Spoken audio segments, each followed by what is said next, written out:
พระภิกษุสงฆ์สามเณรทุกตนทุกองค์ขอสวัสดีพี่น้องท่านทุกฟังป้อนน้อยป้อนนานป้ออุ้ยแม่อุ้ยที่รับฟังรายการจากสถานีวิทยุกระจายเสียงพระพุทธศาสนาแห่งชาติและสังคมขึ้นเพื่อการศึกษาพระพุทธศาสนาและวัฒนธรรม FM 104.50 เมกะเฮิรตซ์จากวัดฝ่ายหินวัดฝ่ายหินตั้งอยู่หลังมหาวิทยาลัยเชียงใหม่ตำบลชูเทพอำเภอเมืองจังหวัดเชียงใหม่หลังมช.เนอะพี่น้องท่านผู้ฟังดำเนินรายการโดยกับผมพ่อหลวงสว่างธาตุอินจันทร์ประธานเครือข่ายของทูลแม่ของแผ่นดินจังหวัดเชียงใหม่และ8จังหวัดภาคเหนือรองประธานศูนย์ประสานงานของทูลแม่ของแผ่นดินแห่งชาติก็มาพบปะพี่น้องท่านผู้ฟังเป็นประจำทุกวันอาทิตย์ตั้งแต่เวลาบ่ายโมงไปจนถึงบ่าย3 โมงวันอาทิตย์นี้มี2 รอบพี่น้องท่านผู้ฟังและก็เวลา5 โมงถึง6 โมงแมลงเป็นรอบค่ำรอบตอนเย็นๆเพราะฉะนั้นใครจะฟังรายการก็ยากกินเจ้ามาเมาฟังรายการก็เร็วในครอบครัวไปยากการทำงานมาอยากกินข้าวมาได้กินเมาฟังรายการไปจบ6 โมง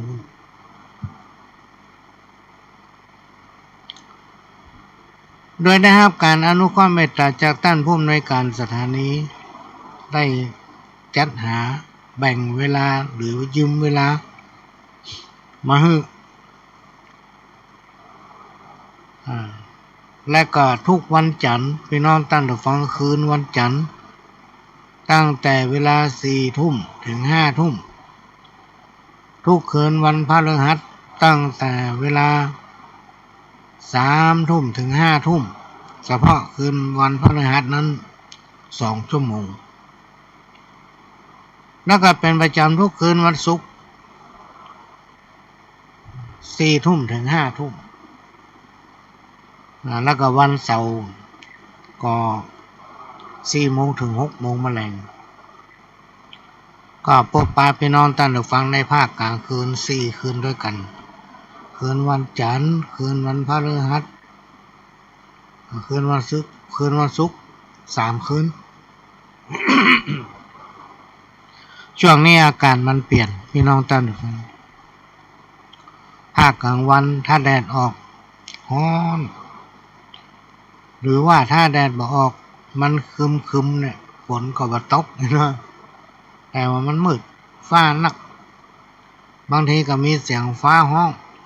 ทั้งเหนือทั้งใต้นะอากาศก็ร้อนแล้วก็เมื่อคืนเนี่ยข้าวเจ้าร้อนพี่น้องท่านผู้ฟังอากาศมันจะเปลี่ยนไปเป็นเย็นก็ประมาณสักเที่ยงคืน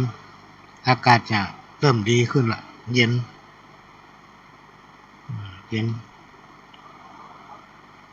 ใกล้แจ้งนี่มีหนาวเห็นน้อยหนึ่งนี่ปะผ้าห่มใกล้แจ้ง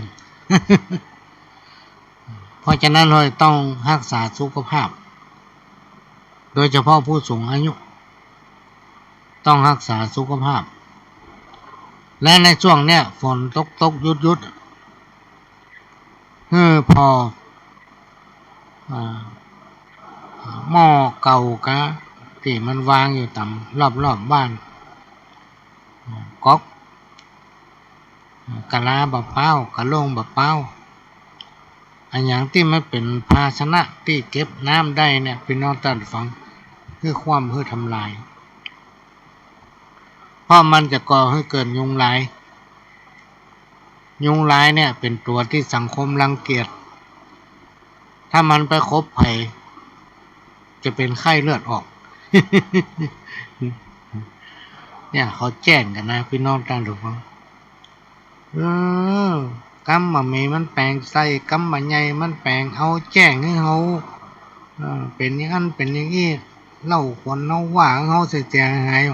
ขอให้ยุงลายครบหัวมันเตอะอีเนาะเขาแจ้งกันนะมันเป็นไข้เลือดออกตายอีเนาะ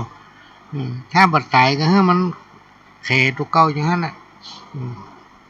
อันตราย วันนี้เป็นวันอาทิตย์ที่5พฤศจิกายน2566แรม7ค่ำเดือนเกี่ยงเหนือมันเป็นวันเสียตัวนะพี่น้องท่านฟังเกี่ยง5 9เสียติดกับจันทร์เกี่ยง5 9เสียติดกับจันทร์วันนี้เป็นวันเสียประจำเดือนวันเสียนี่ส่วนมากคนดังเหนือล้านนาวนี่จะประทำเกี่ยวกับการมงคลและคนที่อื่นมาอยู่บ้านเฮาก็แนะนำเพิ่นบ่ต้องทำเตื้ออันเจ้าบ้านหาบ่ว่าหยังมันว่างมันนั่นน่ะมันจะทำแต่คนอื่นมาหันนะก็มันจะด่าปุจจานะ โอ้มันอย่ามาเง่าไอ้เนาะนานเง่าไงทำการมงคลวันเสียไว้อันนี้พ่อหลวงโดนมาละแต่ไผจะด่าบ่ด่ามัวโดนผู้รักผู้ใหญ่ตั้นหนึ่งพี่น้องตั้นทุกฟังเขาบอกว่าวันนี้วันเสียนะท่านเป็นวันเสียคนโบราณตั้งเหนือเนี่ยเพิ่นถือมาให้บดีเพิ่นประทำการมงคลกันอย่างพิธีอัญเชิญศาลเจ้าตี้อัญเชิญศาลพระภูมิอย่างเงี้ยเพิ่นมาทำพร้อมเป็นวันเสียก็ผมว่างตอนนี้ว่างวันนี้วันอื่นผมก็ไม่ว่างด้วยเหตุผลก็น่าดูเปิ้นมากันนะพี่น้องท่านผู้ฟังเพราะว่าบางทีมันเลิกงานแต่การมันเต็มโต๊ะจะเป็นรอบปิกไปทำบ้านวันเสาร์วันอาทิตย์ก็ไม่ได้ย่างต้องเกาเอกสารต้องคัดเอกสารเนี่ยถ้าเป็นเรื่องเกี่ยวกับถ้อยคำอย่างเงี้ยพี่น้องท่านผู้ฟังคดีความอย่างเงี้ยเอกสารมันนักเป็นหอบปุ่นถ้าเขานั่งนี่เอาตั้งโต๊ะนะท่วมหัวเพราะนั้นเปิดเลยมีวันหยุดนั่งก็ตามใจนะผมไม่ว่าอะไรแล้วผมก็ไม่ว่างละว่างวันนั้นก็จำเป็นพี่น้องท่านฟังทำไปจ้านะด้วยความเลื่อมใสความเชื่อของเปิ้นว่าทำแล้วมันจะดีวันอะไรอย่างก็ดีหมดถ้าเปิ้นคิดจะทำอันนี้ก็จำเป็นนะพ่อเปิ้นว่างเวลานั้นเนาะทำไปก็ด้วยความเชื่อความศรัทธาที่ฝังแน่นในจิตสำนึกของเปิ้นพี่น้องท่านฟังตอนนี้เลื่อนยศตำแหน่งไปละเป็นใหญ่หรือเก่าไปแล้ว ง่ายไปละเขาได้ไปทำพิธีถอนหัวเมาะ วันนี้ก็มาพบปะพี่น้องท่านผู้ฟังตั้งแต่เวลานี้ไปจนถึงบ่าย 3 โมง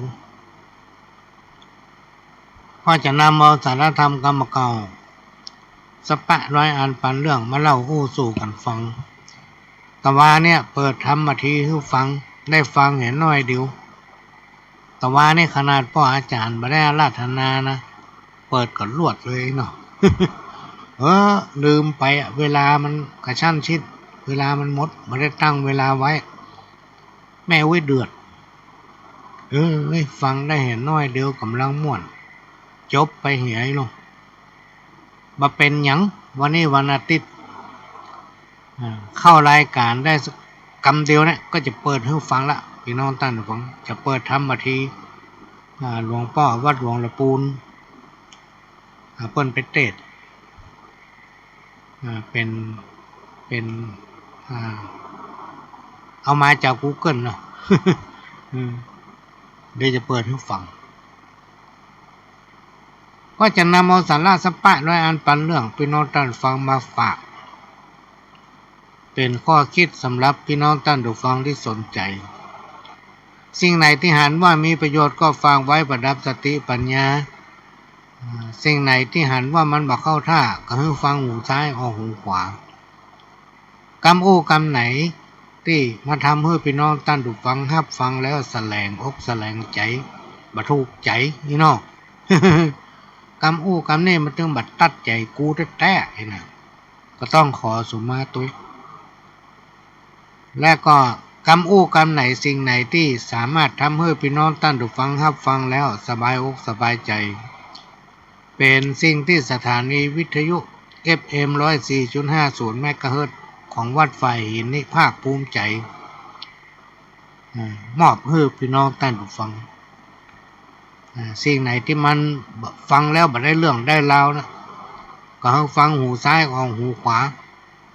เอาละว่าในวิทยุหันจะไปเก็บไปใส่อกใส่ใจพี่น้องท่านผู้ฟัง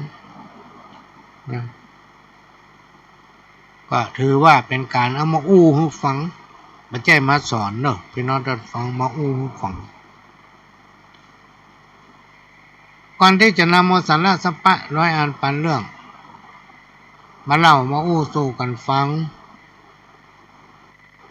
ก็จะขอเชิญพี่น้องท่านผู้ฟังสปอร์ตเหตุก่อนด้วยนะครับการอนุเคราะห์เมตตาจากพ่ออาจารย์เกษตรเพชรสำลิดโฆษกเสียงทองเป็นผู้ที่มีความเสียสละยอดเยี่ยมที่สุดในโลกก็ว่าได้ ท่านมีความขยันหมั่นเพียรและก็มีความเสียสละสูงที่บันอ่านข่าวบ้านวัดโรงเรียนเนี่ยถ้าปันหู้ข่าวอันอย่างมีที่ไหนดีๆเปิ้นก็เอามาอู้มาแบ่งมาปั่นเล่าสู่กันฟังรวมไปถึงไปอัดเอาเสียงของเถระครูบาอาจารย์ตามที่ต่างๆมาออกอากาศให้พี่น้องท่านผู้ฟังได้รับฟังกันท่านเป็นผู้ที่มีจิตอาสาและก็ช่วยกันอนุรักษ์รักษายังพระพุทธศาสนาอย่างต่อเนื่องท่านก็ได้ให้การอนุเคราะห์เมตตาอัดสปอร์ตให้ขอเชิญพี่น้องท่านผู้ฟังแป๊บหนึ่ง โลกพรรษาถึงขึ้น15 ค่ำกฐินสามัคคีเข้าถวายกับพระภิกษุที่จำพรรษาท่วนไตรมาสของวัดร้องอ้อตำบลสันวิเชื่ออำเภอเมืองเชียงใหม่จังหวัดเชียงใหม่ตรงกับวันอาทิตย์ที่26พฤศจิกายนพุทธศักราช2566เวลา 10 นาฬิกาก็เป็นงานทำบุญทอดกฐินสามัคคีขอเชิญชวนผู้ใจบุญใจกุศลร่วมงานบุญนี้เป็นกฐินสามัคคีของวัดร้องอ้อโดยพร้อมเพรียงกันจัดความตรณีห่างไกลชีวาสร้างเหตุความก็ในวันอาทิตย์ที่26พฤศจิกายนพี่น้องท่านผู้ฟังวันอาทิตย์ที่26พฤศจิกายน2566ที่วัดร้องอ้อก็จะมีการทอดกฐินสามัคคีโดยพี่น้องศรัทธาของวัดร้องอ้อเนี่ยแล้วบรรดาเพื่อนฝูงญาติมิตรรวมถึงผู้บริหารท้องถิ่นพ่อแก่บ้านกำนันพี่น้องศรัทธาตายกตายิกาเพื่อจะได้นำปัจจัยนั้นไปทำระบบไฟใหม่ในโบสถ์ซึ่งโบสถ์ของเรานั้นสร้างมาเมื่อระบบไฟฟ้าในโบสถ์ก็มีมาเมื่อแล้วก็กลัวพี่น้องท่านทุกคนกลัวว่ามันจะมีปัญหาเกี่ยวกับระบบไฟสมควรดีทำการทนุบำรุงเปลี่ยนใหม่พร้อมกับหอสันใจมาเมินแล้ว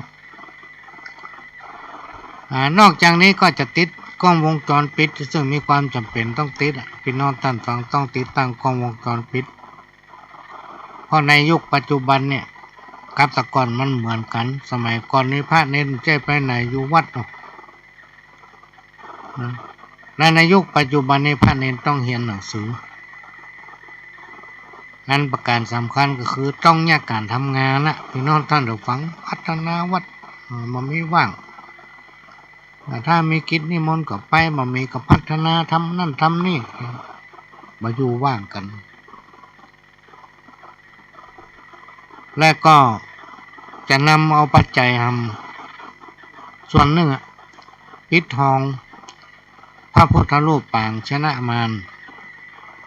ซึ่งเป็นองค์จำลองที่หล่อขึ้นจากพระประธานในวิหารมาประดิษฐานที่หอระฆังสูงเอาการมากันเนอะไปนอนตั้งแต่ฟังขนาดว่าเฮาไปยืนนี่ท่วมหัวเฮานะประมาณ2 เมตรปลายพวกก็ว่าเฮาคนป๊อกหัว ไปจังไงเขาว่าตัวเต้ามันยังงงว่ะตัวน้อยเดียวว่าเฮาป๊อกอย่างเงี้ยอะไรมันเนาะเกิดยามแล้งไม่ได้ใส่ปุ๋ยสถานีวิทยุ FM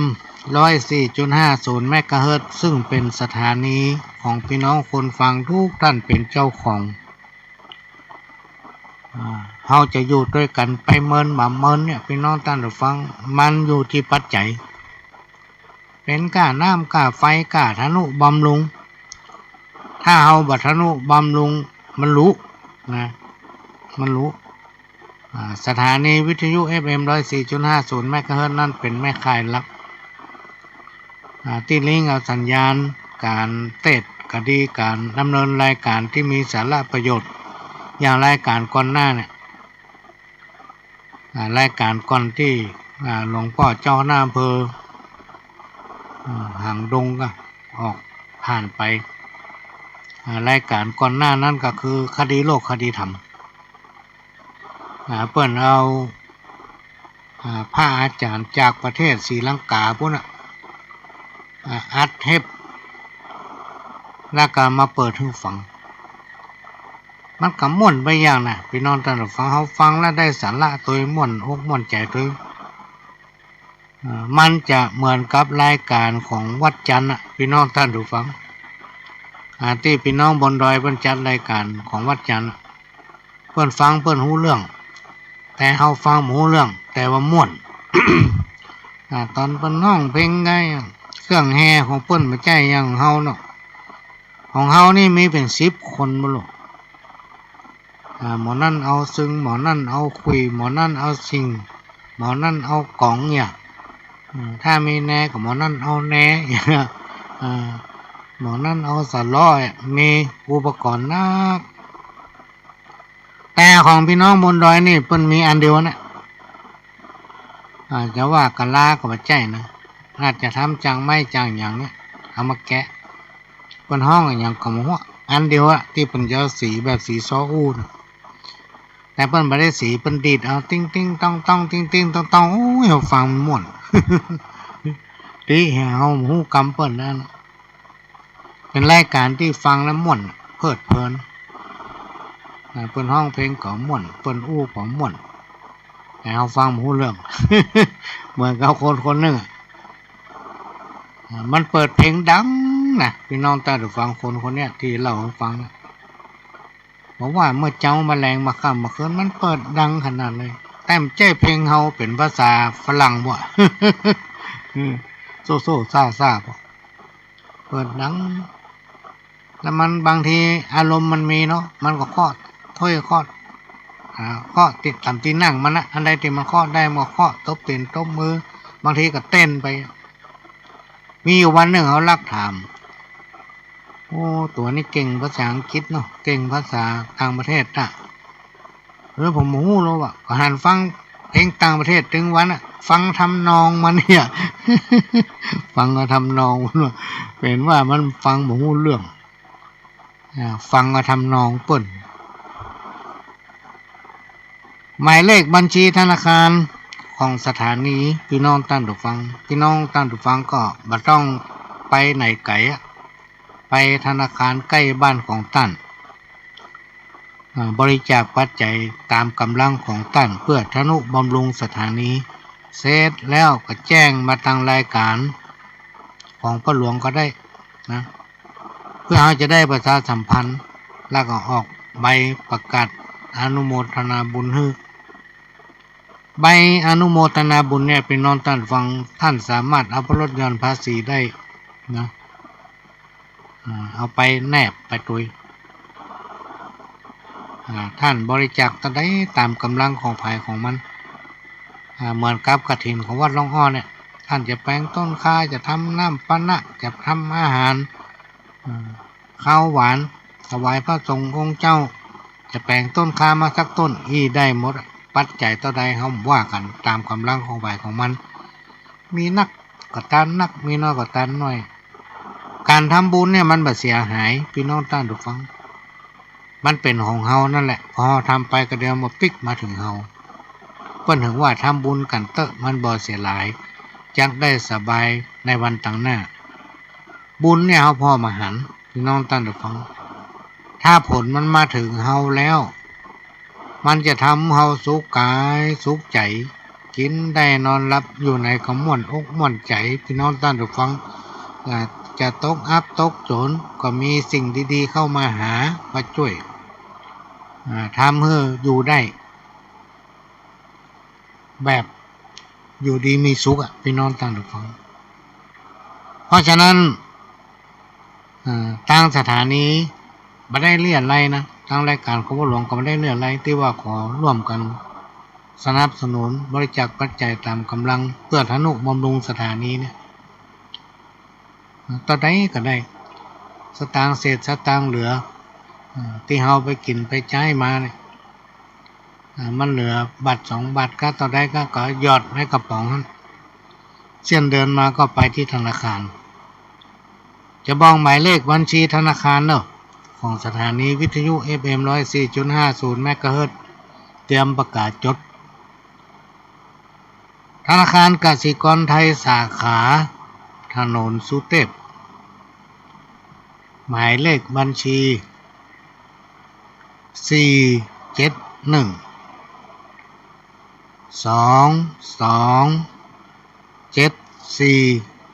927จะบอกรอบหนึ่งหมายเลขบัญชีของสถานีวิทยุ FM 104.50 เมกะเฮิรตซ์วัดฝ่ายหินซึ่งเป็นสถานีของพี่น้องคนฟังทุกท่านหมายเลข471 2274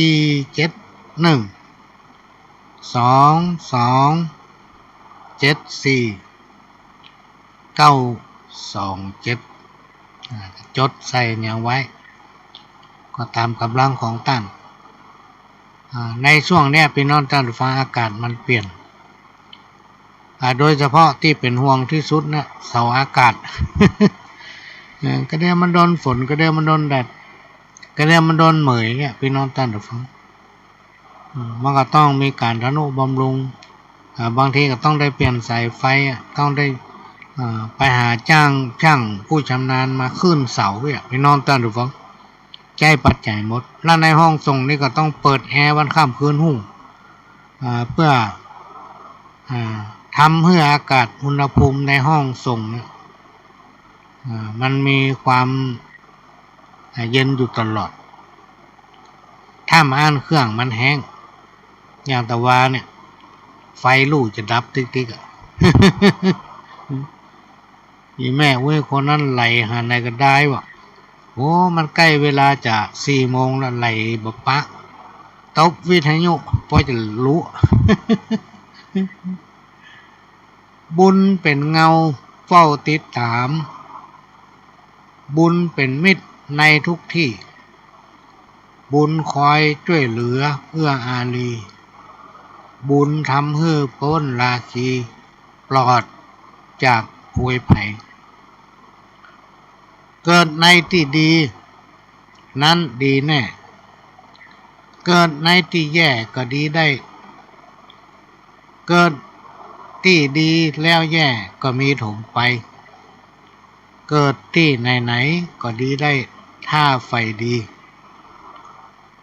อันนี้เป็นคำสอนของครูบาอาจารย์พี่น้องท่านทุกคนท่านเคยกล่าวไว้ว่าอย่าหูเบา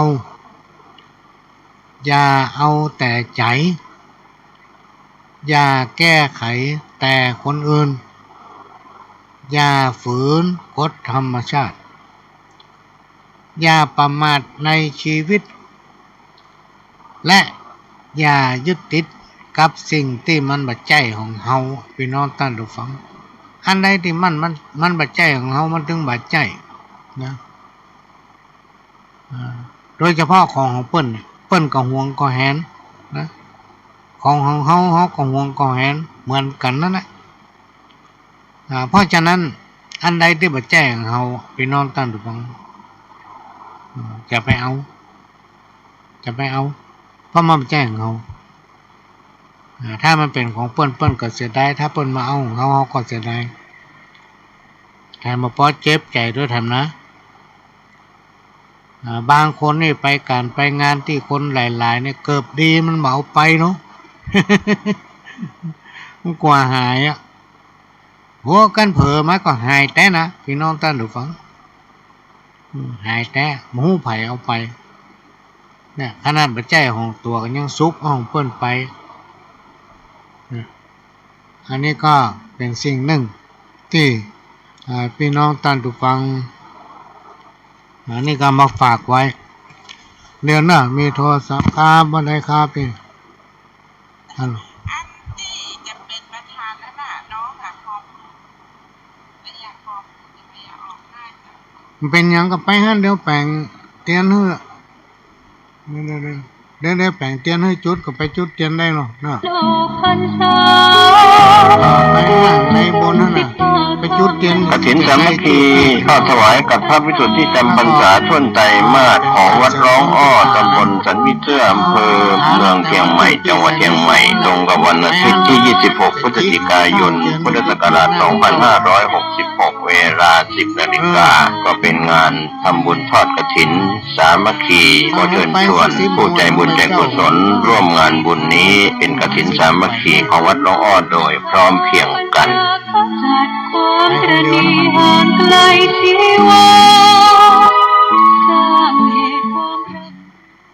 ไปวันหน้ากับพี่ก็ไปตัววันนั้นแหละพ่อจะแต่งดาบ้านพ่อนี่วันที่25ก็จะแต่งบ้านพ่อนะช่วงประเดี๋ยวไปฮั่นได้ถ้าพี่จะแปลงต้นเดี๋ยวอีกจัดต้นขาเนาะ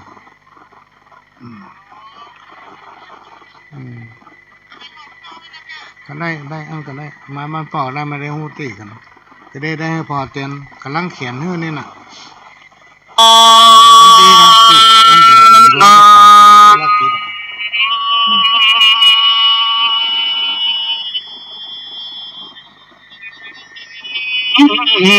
ตู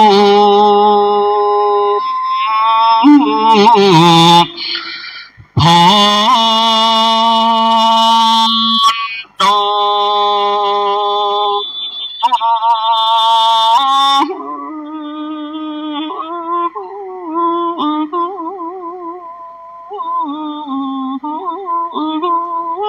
ฟังลาฟังลามราสัทธาตัง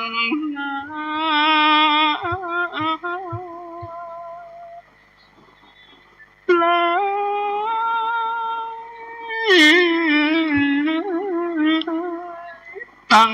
ยิ่งใจหนุ่มเท่าแต่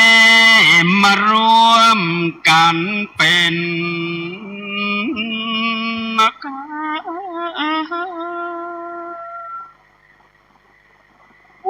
ปากันนั่งเฝ้าฟังธรรมอะหังอันว่ามนคานินะก็มาขอนบน้อมไว้อย่างพระแก้วแก่นนาทา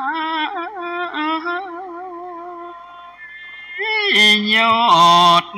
นาย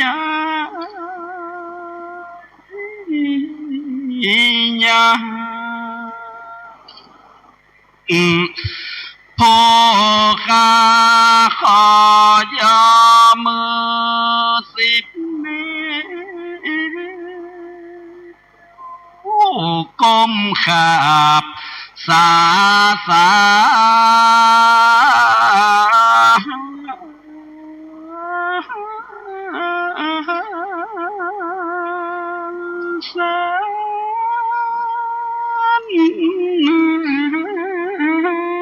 ต่างดอกดวงบานบดใจ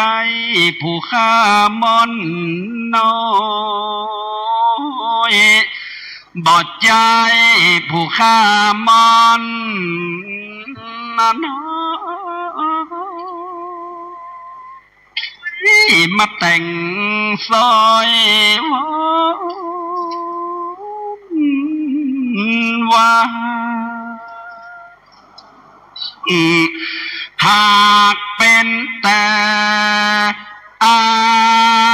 จ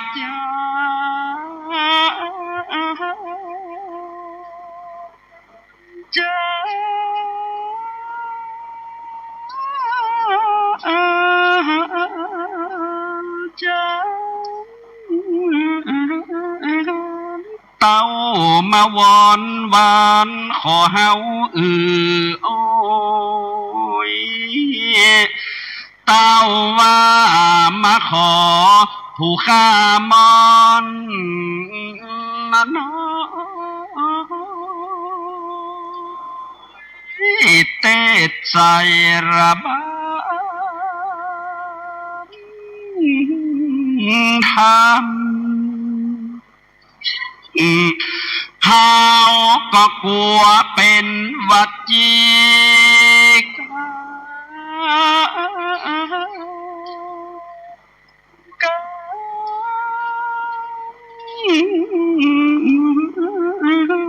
มโน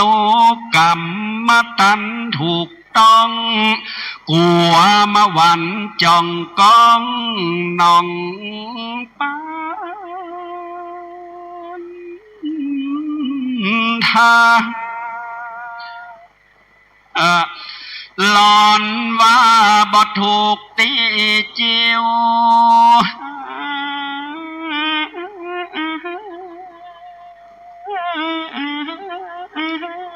นะมาไข่ตะวาราพิษแผกเส้นเต้ามาผวนแผกเวบ่ใจบาดนักเดียวโออากราพยัญชนะสามตัว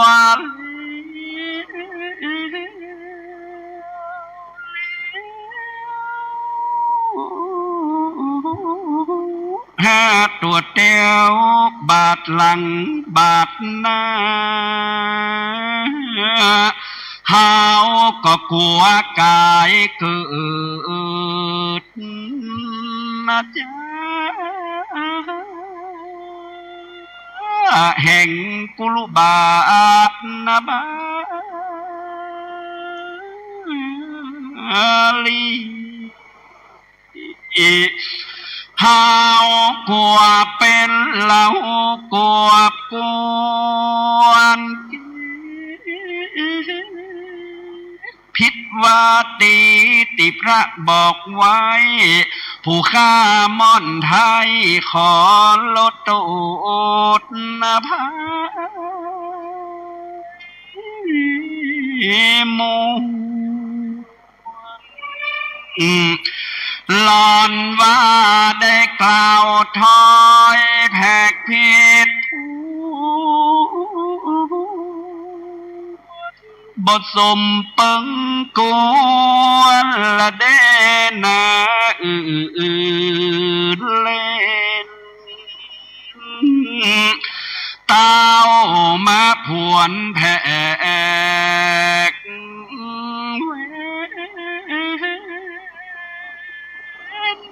บ่ใจบา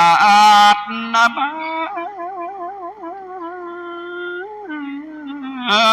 ลีเตพระพุทธเจ้าทรักไว้ ก็ไปนานำอันวรสธรรมก็ยังมีหนึ่งน้อยเฮากลัวเป็นก่อนกาบซอยก่อนกาบมาโยมาเตื่อมมายาไป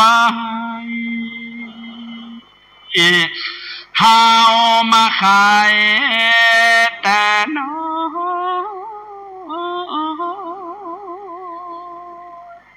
ยก็บ่ปุ่นเวทวอนจ้า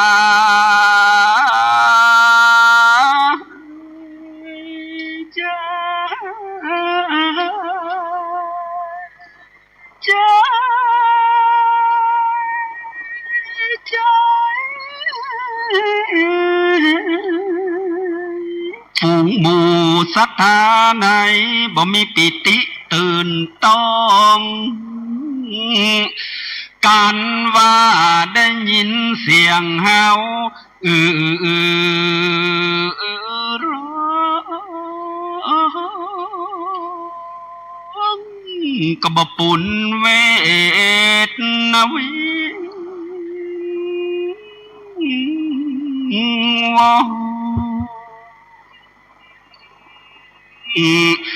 อันว่าหิ่งห้อยน้อยห้อยน้อยฝูงหมุนนกน้อยก็มาลาบินจอ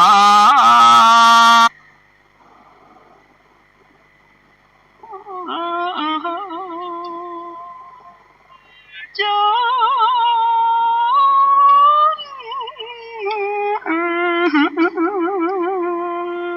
เฮาก็ขอยอปนมก่อนใส่กล้าวไหว้พระบาทนาทาติรัตนานังนายยะหนึ่งหลอนเฮาได้กล่าวถอยบทสัจ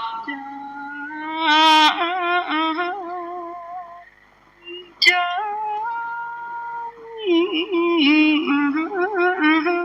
เท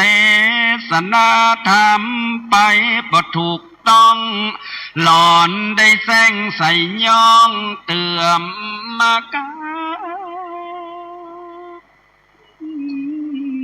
มีเฮาก็ขอพระมุนีภายโพดลดโตดนาภายมวลเด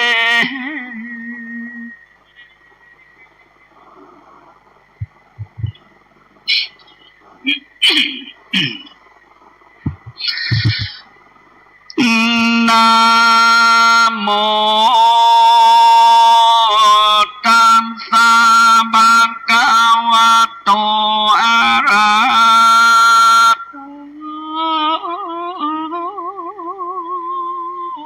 สัมมาสัมพุทธัสสะ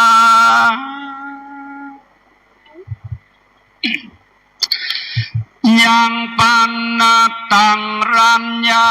มหาปัทวิงมุนนาเตตุธรรมนัสสะปิญญาปุตเตสุตินเนสุญญาวะพระมโลกาเอกโกลังหันลังจะตังอาโหสิสัทโวดุราสปุริสตังลายมวลหมู่อันปากันทวนนาหยุดดาฟังยังบัดทีกา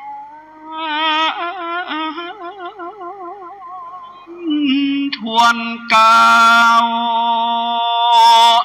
อันพระพุทธเจ้าหักเทศนามาส่วนว่าปัญญาสัพพัญญูตัญญานันไดอัตประเสริฐนั้นโพธิสัตว์เจ้าตนล้ำเลิศหากพาทนาเอาดังอันเป็นยาปุตเตสุดินเนสุนัยเมื่อพญาเวสสันตราโตทานแพ้วหากภาษาเธอลูกแก้วเป็นตาและมีดังอันมหาปัทเวียนว่าแผ่นพระสุธานสังขญาวดาย240,000 โยชนะกันนาอุนาเตตัวก็คำเขือกร้องไว้วันก้องไปมาเอกโกล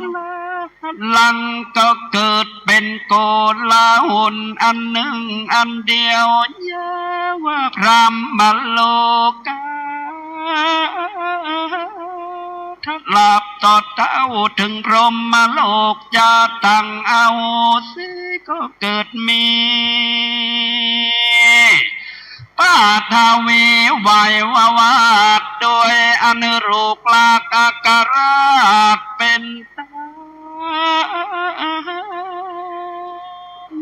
แก่พระมณจารย์ผู้เฒ่าอันข่มเต้าเข้ามา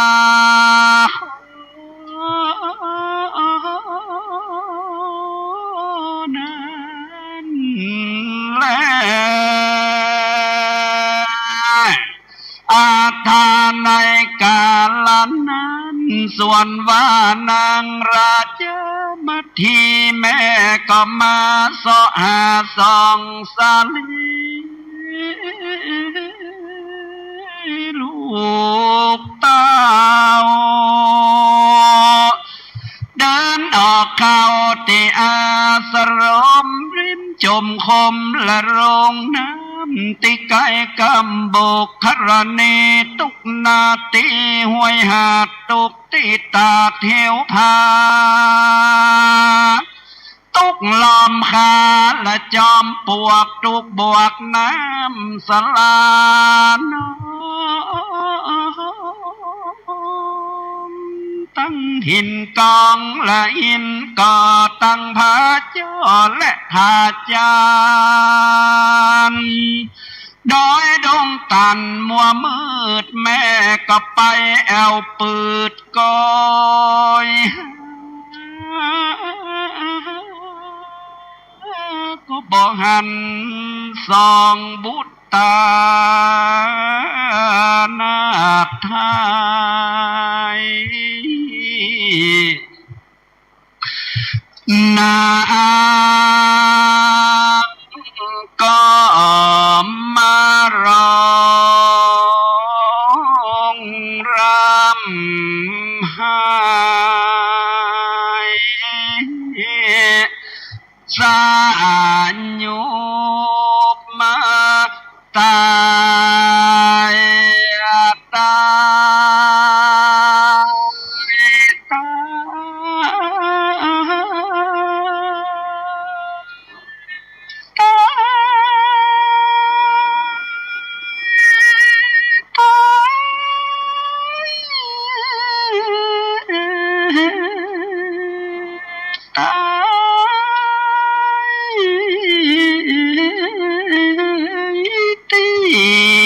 นั้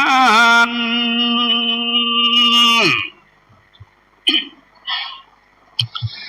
พระสมสายแก่นเงา ฟังลูกมานั่งเฝ้าดูใจดูใจ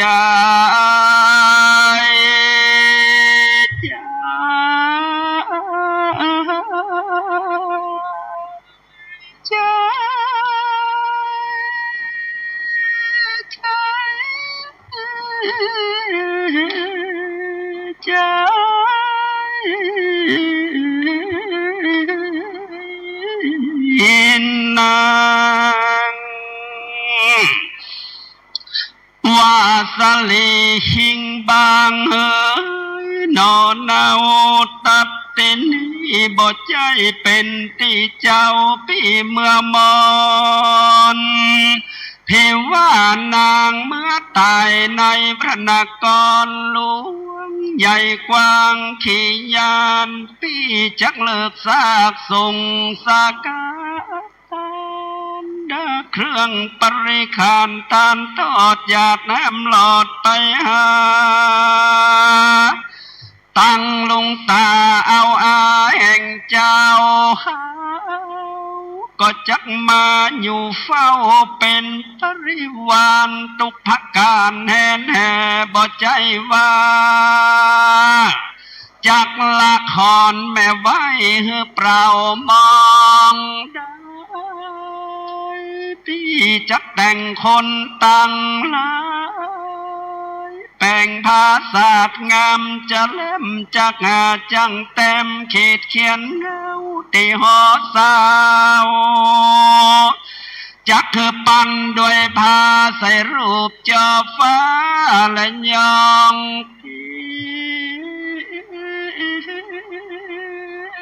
เต็มรูปกินนารีแอนฟอนถือดอกซ้ำเปิงเปล่ามีตั้งรูปนางสาวงามสะอาดรูปหนักกระบวงบาดเกี่ยวตีนลงใส่ดอกจันปวงมอไม้รูปกระต่ายเต้นเปื้อนมังกรรูปมาอักษรแลบมณีกากตั้งรูปนาคน้ำและนากีรูปหัตถีจ้างมาลายหลากหน้าเสือสิงรูปผู้หญิงสมจะเล่มใจจูบแก้มรม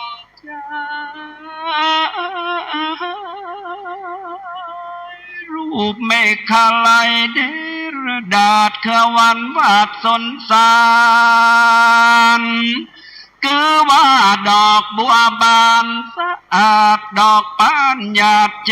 จนดอกนิลุบนเขียวอดุมดอกแก่นุ่มแก้มบายจังก่อนยายดูอาจภาษาดแก้วแววยุงกองลัว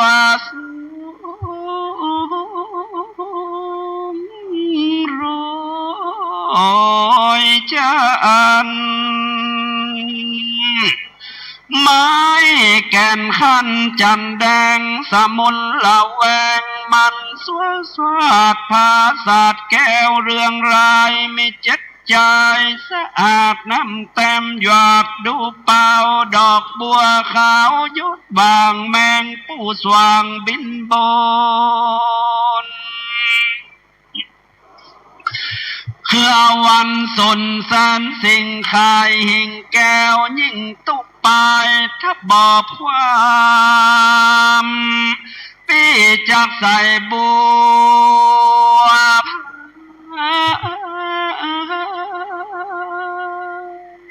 ทับบอบงายพี่จักใส่บัวแหวนฟ้าที่สดนาจักใส่ลายวงประตู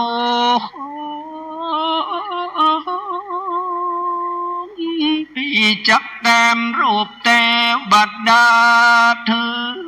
ดอกไม้ประนมเมื่อไว้อยู่ซ่อนลอน บางคนเจอคือเธอจะมอนไกวกวัดแกว่งเธอชัดแก้วเล่นดูดีตั้งจามรีแควนยิ่งไต่ฟ้า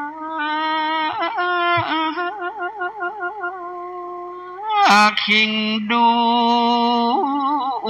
คานเปจักทรงสาก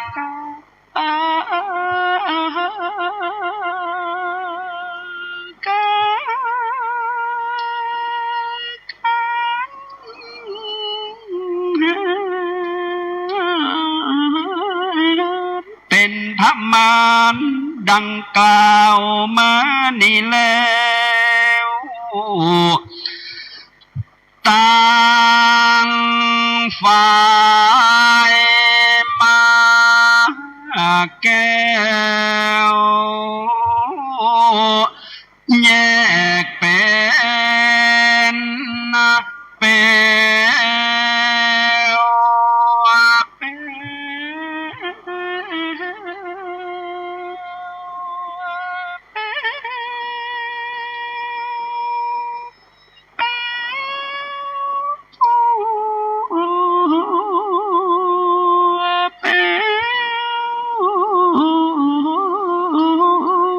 ควัน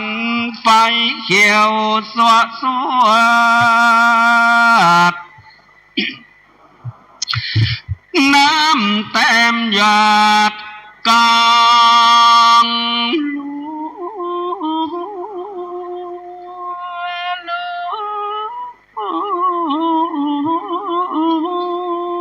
ควันไฟหมูจะโจดสลดขึ้นกลางหาว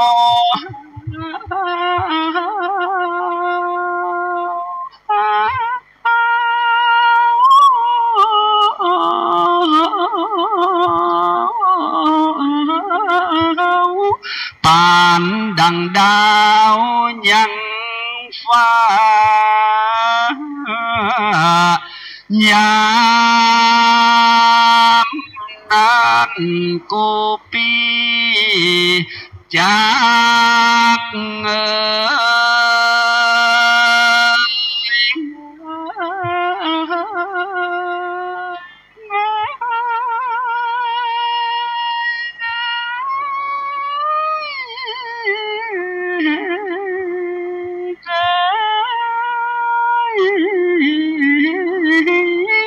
ยง่ายเงียงหน้าพอเล่นดูเขินถ้าผู้ตกลงมาผับพังลูกโปหลังไหลตามบอกไฟผัดเนียงงามย้อมดอกปานเข้าตอกเต้นทับพายไฟสางายดอกน้อยควีดอกสร้อยเจจนสะโปกหล่นลูกแตกไฟมาแก้วแยกเป็น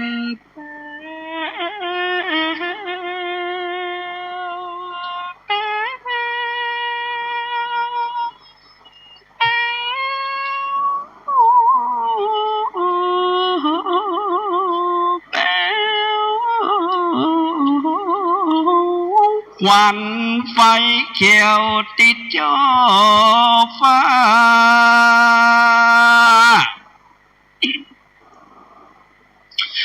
ปานกาบดังจากเปียนบอนลมลองคิดเกี่ยว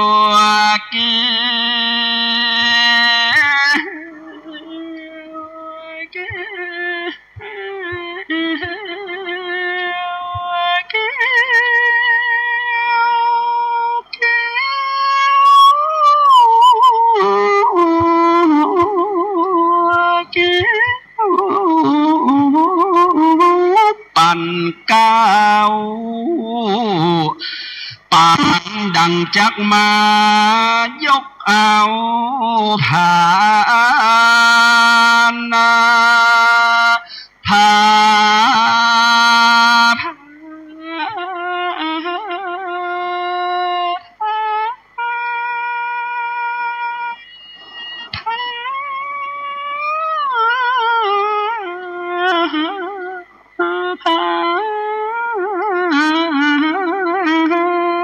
ศาสตร์เจ้าปากดังจะมายกเอาภาษานาตาแม่มือบนปีกระทำการสันนี้แล้วจริงจักเป็นโบราณทรงสักการนั้นพญามาแต่ก่อนและนาผัดเดดุรานั้นใส่ใจเอ่ยน้องแก้วนางแม่มาดับจิตขาดแล้วติกังไพผู้บ่อะไรละปีตักตินบ่มีภัยเป็นกลางดงไพรป่าไม้ตาวก็มาร้องรำให้เรียกขวาน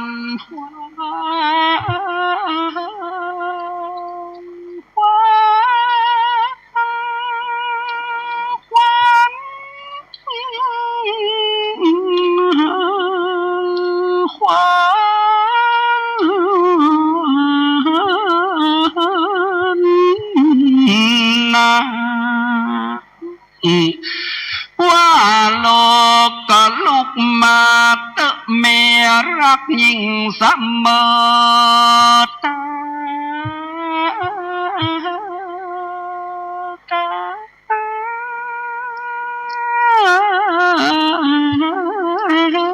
ขวัญนางอย่าไปล่าดงนาเถื่อนทองขวัญนางอย่าไปอยู่ติผาเตดต้องด่านหาวดอยขวัญนางอย่าไปอยู่ป่ามันป่าท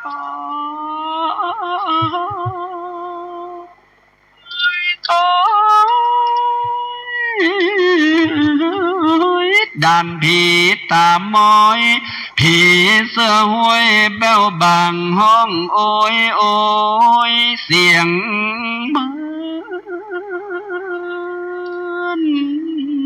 คนขวัญนางอย่าไปอยู่แก้มหมูสักตินาเป็น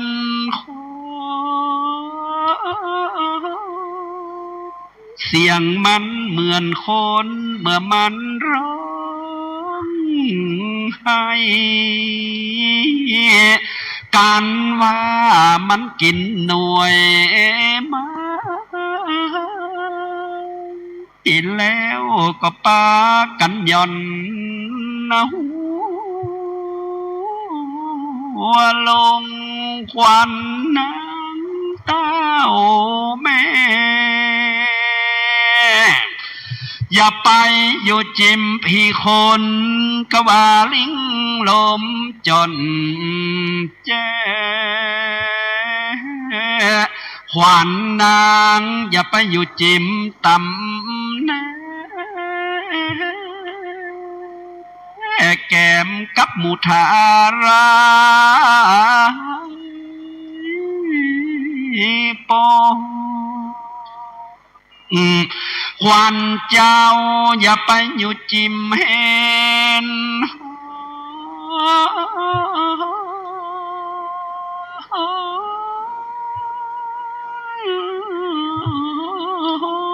ตั้งปอนแอว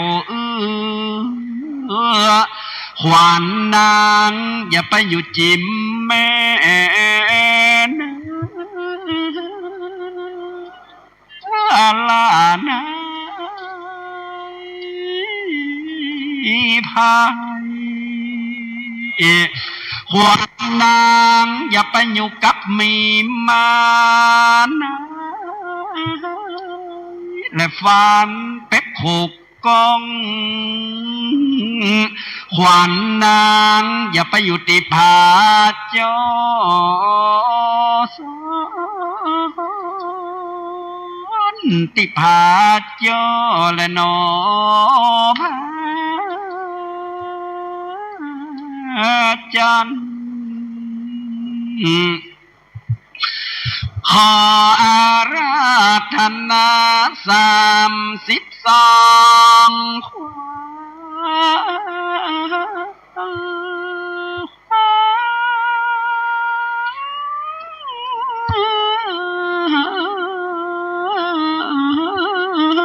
มาที่แม่เจ้าจุงรีบเกินมาแล้วโอ้ปิกปอกเต้าเข้าสู่กาญามาตั้งขวัญมือเบื้องซ้ายที่แม่เคยกอดกันหา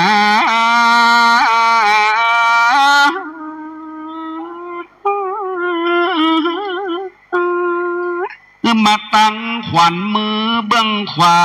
ที่เคยลูบหลังจาลีปีอามาตั้งขวัญปากตาอันนางเคยยกย่าง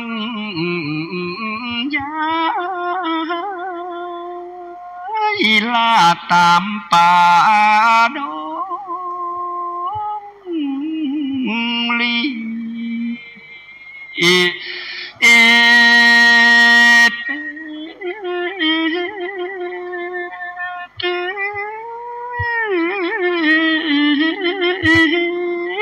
แม่มาที่วอนนางก็มาสยบเต้าเมื่อมตายไปหน่อยหนึ่งแล้วนางดอกแก้วก็ได้สติตื่น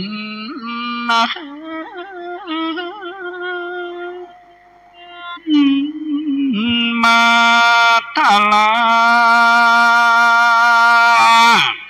ส่วนว่านางราชามาเทียนเป็นลูกสาวสลีแห่งพญามัตตราชมียศอาจเลือช้างงามโสภาเลิศล้วนเนื้อถูกทวนเจียงคานมีปริวารแวดล้อมแม่นแห่อ้อมไปมานั้นก็อนุโมทนาด้วยใจใส่ศรัทธาบ่เศร้าอันพญาเวสสันตราเจ้าพาสาธลูกเต้าเป็นตานิวุตปการเรนะก็มีด้วยนิยมภาการดังกล่าวมานี้ละนา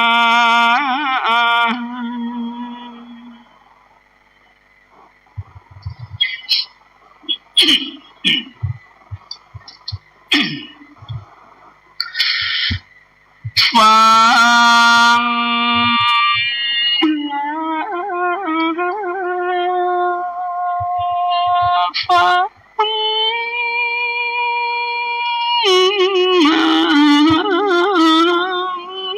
จุงฟัง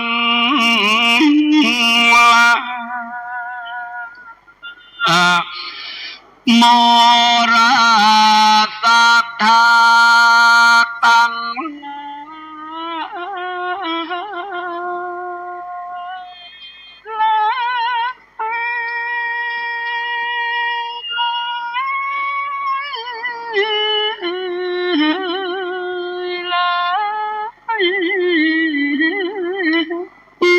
ตั้งยิ่งใจใหญ่น้อยตั้งปออาจารย์ป้อนนานป้อน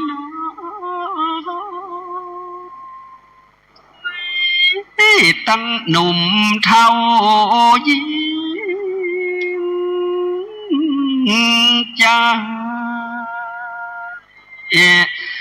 ตั้งพระเดชพระคุณท่านเจ้าคุณพระราชรัชมุนี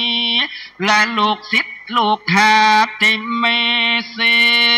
นสา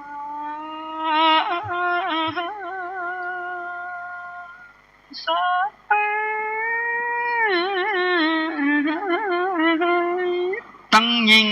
ตั้งใจหลวงหลายหนุ่มเท่าเต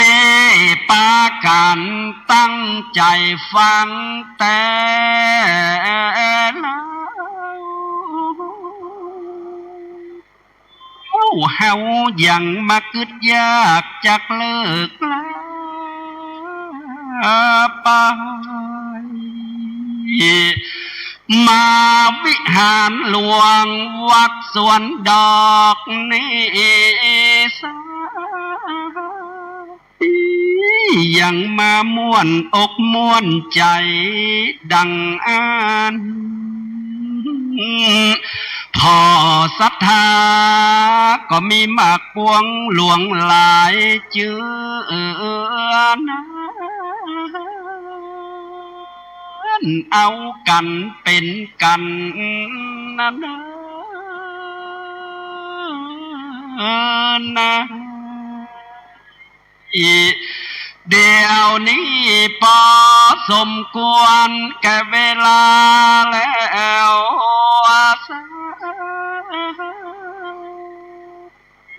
อัตมามนไทยขอเลิกลาไปขอกราบอำลาตั้งพระพุทธรูปเจ้าปิมปาองค์งาม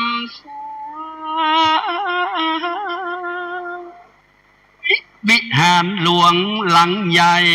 หลังน้อยดังอ่านขอกราบอำลาตั้งพระพุทธรูปเจ้าเก้าตื้อองค์คำนั้นจะขอเลิกลาไปตั้งเจติยายถาเจ้าเจดีองค์งามจะขอเลิกลาไปผู้สิ่งปันอันดังอ่านขอลาตั้งสมณศรัทธาและมูรศรัทธาตึงยิ่งตึงใจนี้นั้นจะขอเลิกลาขออวยพรมหามูรศรัทธาจุงปากันอยู่ร่มเย็นเป็นสุขดังอ่านเฮเมอายุยืนยาวแต่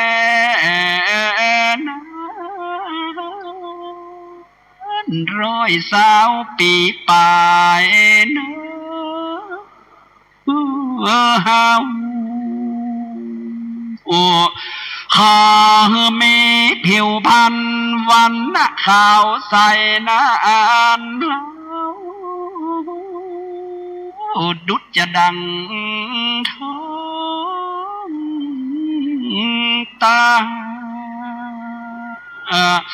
ขอมีสุขใจสุขกายกายกำลังนั้นนาเหมือนดังจ้างปังไปสารตัวเอกอ้างขอมหามูลาศรัทธาเจ้าปากันอยู่สืบสร้างเพื่อปั๊มมาเป็นบุญไปละเดมัดเทปปังนิติตังสังวันนานาวิเศษจาห้องเหตุมัททีอันผดับผดาไปด้วยกาถาว่าได้เก่าสิพระกาถาก็บังกรมสมเร็จเสด็จ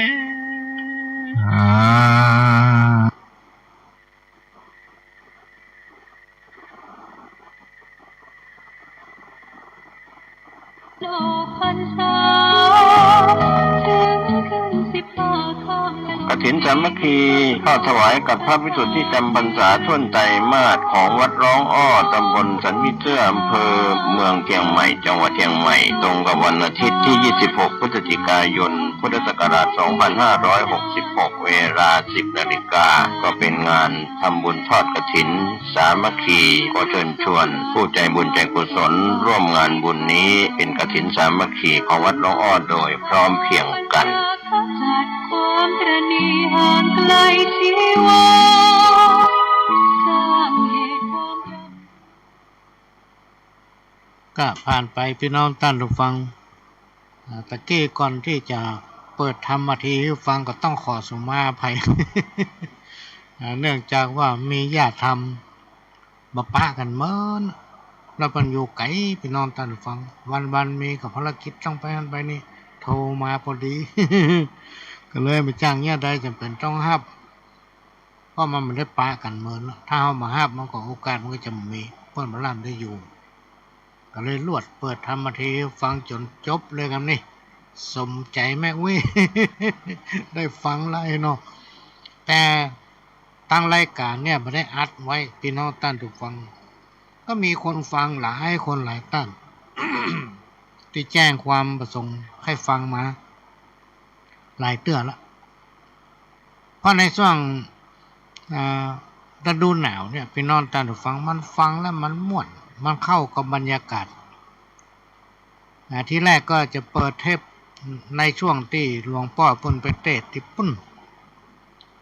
ตังเชียงแสนเชียงไฮ้พวกมหาลัยสงฆ์ของจังหวัดเชียงไฮ้เปิดพอก็ค้นหาเป็นวิดีโอเป็นว่าเพิ่นมาแสดงที่วิหารหลวงของวัดสวนดอกนะที่จบไปเนี่ยก็ตอนท้ายเพิ่นก็อำนวยอวยพรเนาะให้พรกับคนฟังก็ให้หมู่คนฟังตั้งหลายอายุ100 สาวอย่างที่มันว่าตะเกียคืออยู่เย็นเป็นสุขมั่งมุนตุนเต้าด้วยข้อของสมบัติอันให้อันขาดจะได้มาใกล้มาไกลโรคภัยจะได้มาเบียดเบียนที่เจ็บเป็นอย่างเตี้ยวกับไข้ข้องพวกกระโดดลูกก็ยากนั่งก็ยากกินข้าวมันจังแกนพี่น้องเวลานอนก็หายใจฟืดมาห่มผ้าก็หนาวเอาผ้ามาห่มก็อิดนี่นะให้หายพ้นจากอนาคตภัยทั้งหลายทั้งมวลผู้บาดภัยที่มาบังเกิดให้ระงับกรรมหายที่ไม่ได้มาบังเกิดก็อย่าได้มาบังเกิดอยู่สุขกายสุขใจเป็นศรัทธาพุทธบริษัทอุปถากอุปถัมภ์พระพุทธศาสนา รักษาไว้ซึ่งพระแก้วเจ้าทั้งสามประการไว้สืบลูกสืบหลานเฮาพี่น้องท่านผู้ฟังแล้วก็ช่วยกันทนุบำรุงสถานี อันนี้ที่เราอย่าลืมไปได้ถ้าสถานีมันดีเสียงมันชัดเจนพี่น้องท่านฟังบ่ขาดตกบกพร่องแต่ส่วนใหญ่เนี่ยพี่น้องท่านฟังถ้าเอา YouTube มาเปิดให้ฟังเอารายการใน YouTube มันจะมีโฆษณาเป็นช่วงหลวงพ่อตั้นผู้อำนวยการเปิ้นบอกว่ามันเป็นรายได้ของสถานีบริษัทห้างร้านหรือว่าเจ้าของกิจกรรมอันนั้นเปิ้นอาจจะมาช่วยทนุบำรุงสถานีเหมือนกับพี่น้องคนฟังทั้งหลายเนี่ยนะมาช่วยกันพี่น้องท่านผู้ฟังเขาจะได้ฟังกันมันเสียงมันถึงบักขาดมาหายนะมันถึงบรรลุถ้ามีการซ่อมบำรุง แล้วก็จะไปลืมพี่น้องท่านผู้ฟังในวันอาทิตย์ที่26พฤศจิกายน2566เขาจะเริ่มพิธีตั้งแต่เวลา 10 โมงเป็นต้นไป 9 โมงนี่ก็มาจุมาพร้อมกันละพี่น้องท่านใดที่จะแต่งต้นกฐินท่านก็ติดต่อแจ้งทางวัดได้เพื่อเพิ่นจะแปลงป้ายให้พี่น้องท่านใดที่จะร่วมเป็นเจ้าภาพลงทานน้ำปนะถวายพระสงฆ์องค์เจ้าเลี้ยงปีกเลี้ยงน้องหรือว่าจะร่วมเป็นเจ้าภาพมันเป็นกฐินสามัคคีพี่น้องท่านผู้ฟังซึ่งเฮาทุกคนเนี่ยเป็นเจ้าภาพเหมือนกันหมดนะจะนักจะน้อยครับว่ากันพี่น้องท่านผู้ฟังเพราะเฮามือวัดเฮาไม้กฐินและปัจจัยที่ได้รับมานั่นก็จะเอาปิดทองพระประธานที่เป็นองค์จำลองนะของพระประธานในวิหารไปหล่อมาความ2 เมตรกว่าพี่น้องท่านผู้ฟังเต้าที่พ่อที่นะพ่อหลวงจำมาได้เป็นคนขี้ลืมว่าจะปิดทองก็มีหลายผู้หลายท่านที่มาสักการะบูชาเพราะว่าพระองค์นี้มันศักดิ์สิทธิ์แท้ๆจะขึ้นวิหารเมื่อก่อนลำบากก็เลยไปทำเป็นองค์จำลองมาเหมือนขนาดเลยอันเชิญมาประดิษฐานที่หอระฆังแล้วแถมประการหนึ่งปัจจัยที่ได้รับเนี่ยพี่น้องท่านผู้ฟังทางวัดจะใจให้มันเกิดประโยชน์ที่สุดก็จะนำไปปรับปรุงนำไปทำไฟระบบไฟใหม่ในโบสถ์พี่น้องท่านผู้ฟังติดตั้งใหม่หมดเพราะอันเก่ามันเมินมาละก็กลัวว่ามันจะมีปัญหาแล้วก็หอฉันก็ยังเดียวกันก็สร้างมาเมินละไฟก็เมินละพี่น้องท่านผู้ฟังและนอกไปจากนั้นก็จะติดตั้งกล้องวงจรปิดซึ่งมีความจำเป็นที่ต้องติดต้องทำพี่น้องท่านผู้ฟังเขาจะหันได้ว่าในยุคปัจจุบันเนี่ยบอกว่ามันจะมีเหตุการณ์อะไรอย่างเกิดขึ้นในพื้นที่อย่างที่ไหนก็แล้วแต่ที่เราจะนำเอาคนผิดคนที่มันคิดมาเหมือนเปิ้นหามันมาหาเปิ้นยากการทำงานมันไปนั่งกินนอนกินบ่มีก็ไปเซาะขโมยพ่องไปงัดตู้บริจาคไปอย่างสปะพี่น้องท่านผู้ฟังรวมไปถึงการทำร้ายร่างกายการทะเลาะวิวาทการวิวาทมากมายกลางอุบัติเหตุกลางถนนหนทางเนี่ยเปิ้นก็จะสืบจับได้จากกล้องเนี่ยไปเนี่ยอย่างที่ไหนเนี่ยพี่น้องท่านฟังต้องมีความลับถ้าเราติดกล้องวงจรปิดเนี่ยบางทีพระสงฆ์องค์เจ้าไม่ได้อยู่วัดต้องไปห้ามไปเฮียนเนี่ยเจ้าวาดก็ไปสอนหนังสือก็สามารถอยู่ที่เนี่ยการทำงานกดในโทรศัพท์ของตัวก็สามารถพอมาทางวัดได้แล้วมันยังแดมตัวนะจากโทรศัพท์เนี่ยไปออกที่กล้องวงจรปิดว่ามาอย่างนั้นลูกที่ไหนมาเนี่ยวันนั้นวันนี้ก็มาทำเองมันสื่อกันได้ตัวอันเนี้ยมีความจำเป็นที่ต้องทำในวันที่26ซึ่งเป็นวันอาทิตย์แล้วก็เป็นวันดาคนละยี่เปงน่ะพี่น้องท่านผู้ฟังเจิญมาร่วมด้วยช่วยกัน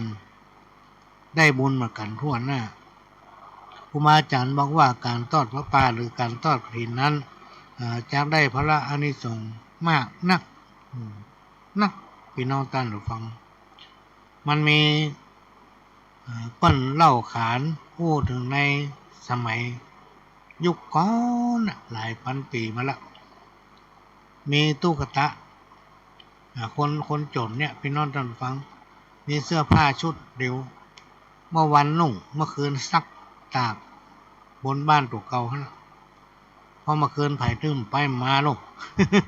อยู่ห่างจากเปิ้นคนอื่นผู้เขานุ่งแยกกันต่อได้ข่าวว่าที่บ้านของพ่อเศรษฐีเปิ้นจะทำบุญทอดกฐินพี่น้องท่านผู้ฟังตุ๊กตาผู้คนยากไร้คนเนี้ยก็มีใจแค่ทำบุญทอดกฐินแต่เนื้อจะยากใดจะเอาปัจจัยเอาสตางค์ที่ไหนมามันมีสมบัติพัฒทานยังสักยังแม้แต่ตัวเองจะกินก็ยังกินวันอดวันเนี่ย ก็นำเอาเสื้อของตัวเก่าที่ตัวนุ่งเนี่ยซักทำมือมันสะอาดแล้วก็เอาไปเล่ขายพี่น้องท่านผู้ฟังไผก็ได้เสื้อนี้พ้องเอาซักมาแล้วทำความสะอาดแล้วจะขายให้ถูกมีขาบดีคนหนึ่งพี่น้องท่านผู้ฟังเปิ้นมาหั่นใส่เปิ้นมาปะก็มานึกสังเวชแตะเอาเสื้อตัวเก่ามาเสาะขายก็ถามว่าจะเอาสตางค์เป็นอย่างว่าแค่ตาลกฐินได้ยินข่าวว่าบ้านพ่อเศรษฐีตั้งหัวเมืองเนี่ยเปิ้นจะตาลกฐินถ้าเขาขายเสื้อนี้ได้เขาจะสตางค์เนี่ยไปตาลกฐินโดยเปิ้นคนนี้ก็เอ็นดูพี่น้องท่านผู้ฟังก็เอ็นดูก็สตางค์ให้ไป2 ปีเก็บเสื้อนั้นไว้เหี้ยลูกพอได้สตางค์ก็ดีอกดีใจกับมุ่งหน้าไปที่บ้านของต้านเศรษฐีพอเศรษฐีหันเข้าใส่ก็ข้าราชบริพารคนใจต่างหลายป้ากันไล่มันออกไปมันเป็นคนอนาถตุ๊กตาขอตานเป็นคนยากไร้อย่ามาเนี่ยหยังไล่มันออกบ้านไปเลยโน่เขาก็บอกว่าเขาจะมาทำบุญตามต้นกฐินร่วมกับพ่อเศรษฐีพ่อเศรษฐีใจดำนะพี่น้องตอนฟังโคตรมึงเป็นไผจะมาตานกับกูเนี่ยกูเป็นไผมึงหมูจักกาวะ มือบันตานตรงตุ๊กตาคนนี้ก็จังย่างได้ยกมือไว้เจ้าสตางค์ร่วมเพิ่นกับมือร่วมเพิ่นมือตานป่าพอไล่ออกบ้านกำนึกใจได้ว่าสักเวลาสักกรรมเนี่ยก่อนเที่ยงเนี่ยพ่อกฐินจะให้ต้นกฐินเนี่ยออกจากบ้านแล้วไปตานที่วัดนะก็เลยไม่แอบซุ่มรออยู่ที่ประตูวัดแหละพี่น้องท่านผู้ฟังรออยู่ที่ประตูวัด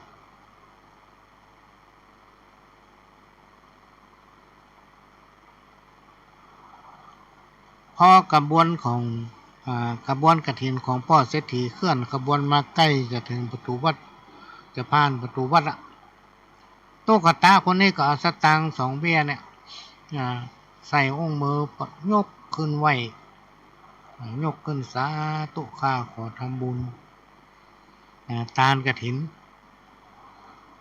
แม้นว่าเบี้ยไม่จะน้อยก็ด้วยความบริสุทธิ์ใจด้วยความเชื่อความศรัทธาเลื่อมใสในพระพุทธศาสนาพี่น้องท่านผู้ฟังเมื่อตั้งจิตอธิษฐานแล้วก็โยนสตางค์2 เบี้ยน่ะเข้าใส่ในต้นกฐินของพ่อเศรษฐีต่อมาเนี่ยตามตำนานนะมันหลายพันปีมันเพิ่นเล่าขานสืบตามกันมาตุ๊กตาคนนี้ตายไปได้ไปเกิดบนสวงสวรรค์พวกพี่น้องท่านผู้ฟังอันนี้เป็นสิ่งที่อยู่ในตำนานที่เพิ่นเล่าขานมาเพราะฉะนั้นการทำบุญเนี่ยมันบ่เสียทำไปก็เป็นของเฮานะทำนักทำน้อยก็เป็นของเฮานะบางคนบอกว่าข้าเจ้าก็ทำขนาดบาหันเป็นเรื่องเป็นราวพอทำบุญอาจจะไปถึงบุญก็ได้พี่น้องท่านผู้ฟังอาจจะทำบุญน้อย กลัวที่เราตั้งใจบางทีเราตั้งจิตอธิษฐานขอทำบุญสัก10 บาทพอถึงเวลามาสตางค์ปอตานนี่3 บาท5 บาท ว่าต้องเป็นไปตามนั้นบางผู้บางท่านก็จิตใจประตั้งมั่นนะโอ้วันนี้วัดเปิ่นมีกินมีทานบ่ได้ไปเอาฝากพระแก้วพระคำพระจันทร์พระมาฝากไผก็ได้ที่เขาเดินผ่านวัดผ่านบ้านแล้วจะไปวัดเอาขอฝากไปทำบุญตะคนโลเนี่ยทำบุญบ่ถึงบุญบางทีฝากไปหมอนั่นบ่เอาไปทำบุญฮื้อสักกรรมลืมเนี่ยพี่น้องท่านเพราะมีหลายสาเหตุใครผู้ใดมีศีลเป็นปิ่นแก้วประดับแล้วล้ำเลิศประเสริฐสีทางบุรุษทั่วท่วนมวลสตรีศีลบ่มีเสื่อมยศบ่งดงามศีลเป็นเดิมเสริมคุณบุญประกอบบ่จืดชอบสูงส่งด้วยองค์3กายวาจาพร้อมจิตจริตงามบ่มีความโศกเศร้าทุกข์เจ้าเย็นเมตตาเป็นคุณธรรมค้ำจุนโลกฮื้อสว่างโศกบ่ฮื้อสว่างโศกพกสุขไล่ทุกข์เข็นความลิษยาหาโลกฮื้อลำเข็นความร่มเย็นเป็นสุขจักเกิดด้วยเมตตาถ้าเราตั้งใจพี่น้องท่านผู้ฟังด้วยความที่เราตั้งจิตตั้งใจเรามีจิตศรัทธามีความเลื่อมใสมีความเชื่อมีเจตนาตั้งมั่นที่จะทำพี่น้องท่านฟังมันเกิดผลอันนี้เป็นเรื่องที่นำมาเล่ามาอู้สู้กันฟังเอามาอู้ฮื้อฟังเนอะมาแจ้มาสอน แต่มาสอนเอามาอู้ฟังขณะนี้พี่น้องท่านผู้ฟังก็กำลังรับฟังรายการสาระสัพพะร้อยอ่านปันเรื่องจากทางสถานีวิทยุกระจายเสียงพระพุทธศาสนาแห่งชาติและสังคมขึ้นเพื่อการศึกษาพระพุทธศาสนาและวัฒนธรรม FM 104.50 เมกะเฮิรตซ์จากวัดฝ่ายหินซึ่งเป็นรายการที่เผยแพร่ภาพและเสียงและก็ออนไลน์ไปทั่วโลกหลายๆท่านแจ้งมาว่าฟังทางเฟซหลายๆท่านแจ้งมาว่าฟังทางไลน์หลายๆท่านก็แจ้งมาว่าฟังทางวิทยุนี่นะพี่น้องท่านผู้ฟังถ้าเอาซื้อถ่านมาใส่นะถ้าแบตมันอ่อนถ่านไฟมันอ่อน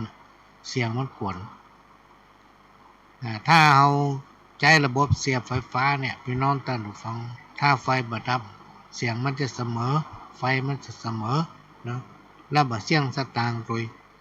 ก็เป็นรายการที่เป็นจิตอาสาพี่น้องท่านผู้ฟังเข้ามาดำเนินรายการเพื่อพบปะพี่น้องท่านผู้ฟังสถานีก็ยินดีที่จะให้บริการพี่น้องท่านผู้ฟังโดยค้นหาธรรมะที่เป็นสาระดีๆพี่น้องท่านผู้ฟังฟังและสามารถนำปฏิบัติได้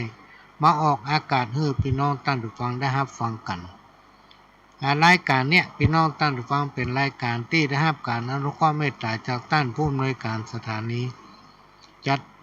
แบ่งเวลาให้มาพบปะพี่น้องท่านผู้ฟังเป็นประจำทุกวันเสาร์ตั้งแต่เวลาบ่ายโมงถึงบ่ายสาม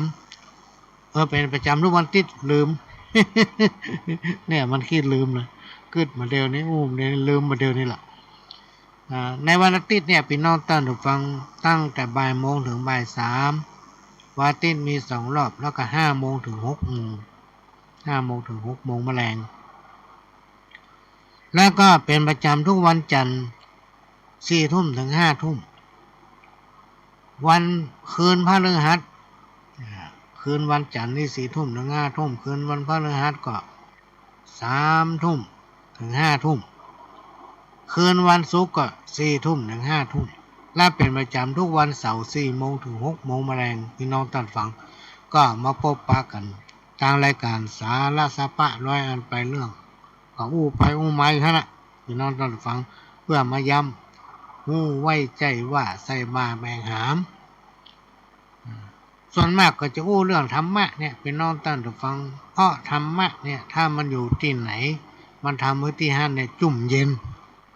นกับเปิ้นตึงโลกพี่น้องตั้งแต่ฟังเปิ้นยอมรับว่าธรรมะเป็นคำสั่งสอนขององค์พระสัมมาสัมพุทธเจ้าเนี่ยทำให้คนมีความสมัครสมานสามัคคีทำให้คนฮักกันนะพี่น้องตั้งแต่ฟังเนี่ยบ้านเฮาเมืองเฮาเนี่ยส่วนใหญ่ก็จะเป็นพระพุทธศาสนาเป็นเจ้าพุทธนะบาศกบาสิกาศรัทธาสันนิบาตตานเข้าทั้งหลายเนี่ยเป็นผู้ที่มีจิตใจงามเมื่อจิตใจเฮาเปี่ยมไปด้วยคุณธรรมพี่น้องตั้งแต่ฟังทำเมื่อสังคมชุมชนอยู่เย็นเป็นสุขเปิ้นหนึ่งห้องว่าเมืองบ้านเมืองเฮาเนี่ยเป็นอู่เข้าอู่น้ำทำเมื่อพี่น้องต่างประเทศบ้านเปิ้นเมืองเปิ้นไม่ใช่มีอย่างบ้านเฮาแล้วพักแค่พักฝังออกตำหัวเนี่ยแจ้งเจ้ามาพยากกินแกงแค่เตียวรอบหัวก็เดียวได้กินอะไรตำข้างบ้านก็มีพักไผ่หัวหอมเนี่ยมีหอมด้วนมีพักการตองเนี่ยมีหอมด้วนหลวงเนี่ยมีใบตักเผามีขมิ้นขิงข่าจักไข่พี่น้องท่านฟังจะกินยังลงแวดบ้านก็เดียวได้กินละในน้ำมีป่าในนามีข้าวก็เลยเป็นที่ไฟหาของพี่น้องต่างประเทศอยากเข้ามาอยู่เนี่ยพี่น้องต่างฟังไปที่ไหนก็เหมือนบ้านเฮาไปที่ไหนก็จ้างเตอะพี่น้องต่างฟังมันถึงเหมือนบ้านเฮาสักที่นะอันนี้ก็นำมาอู้มาเล่าสู่กันฟังอย่างน้อยๆก็อาจจะมีหลายสิ่งหลายอย่างที่พี่น้องต่างฟังสามารถนำไปผสมประสานในการปฏิบัติภารกิจในชีวิตประจำวันของท่านนะไล่เบียดเบียนเคี่ยนตีปาณีลักมีแต่จักสร้างสรรค์ต่างหันษาโลกธาตุขาดธรรมหรือเมตตาทั่วโลกาจะพบแต่อันตรายนิสยาตาร้อนแน่นอนนักโลกนี้จักไร้ค่าพาสิบหายไม่มีผูกมิตรคิดทำลายมุ่งแต่ร้ายตัดรอนบะพลเบาหันไผผู้อื่นดีกว่าตนขนหัวลุกใจบ่เป็นสุขเพราะอิจฉาจิตใจไฟชั่วและมัวเมาจะปะแต่ความเศร้าทุกระทมจิตใจตมตอม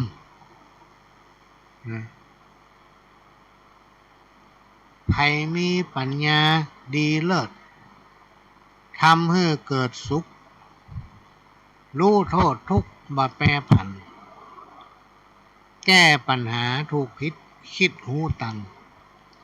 จักนำชีวาเอาตัวรอดให้ปลอดภัยผู้ไร้ปัญญาจักปาตุกบะสุขขีตึงความชั่วความดีบ่ฮู้ว่ามีอยู่ที่ไหนเพราะความโง่เขาเศร้าโศกจะโทษใครเป็นทุกข์ใจเจ้าค่ำจนวันตายภัยผู้ใดประพฤติธรรมทำอยู่หู้รักษา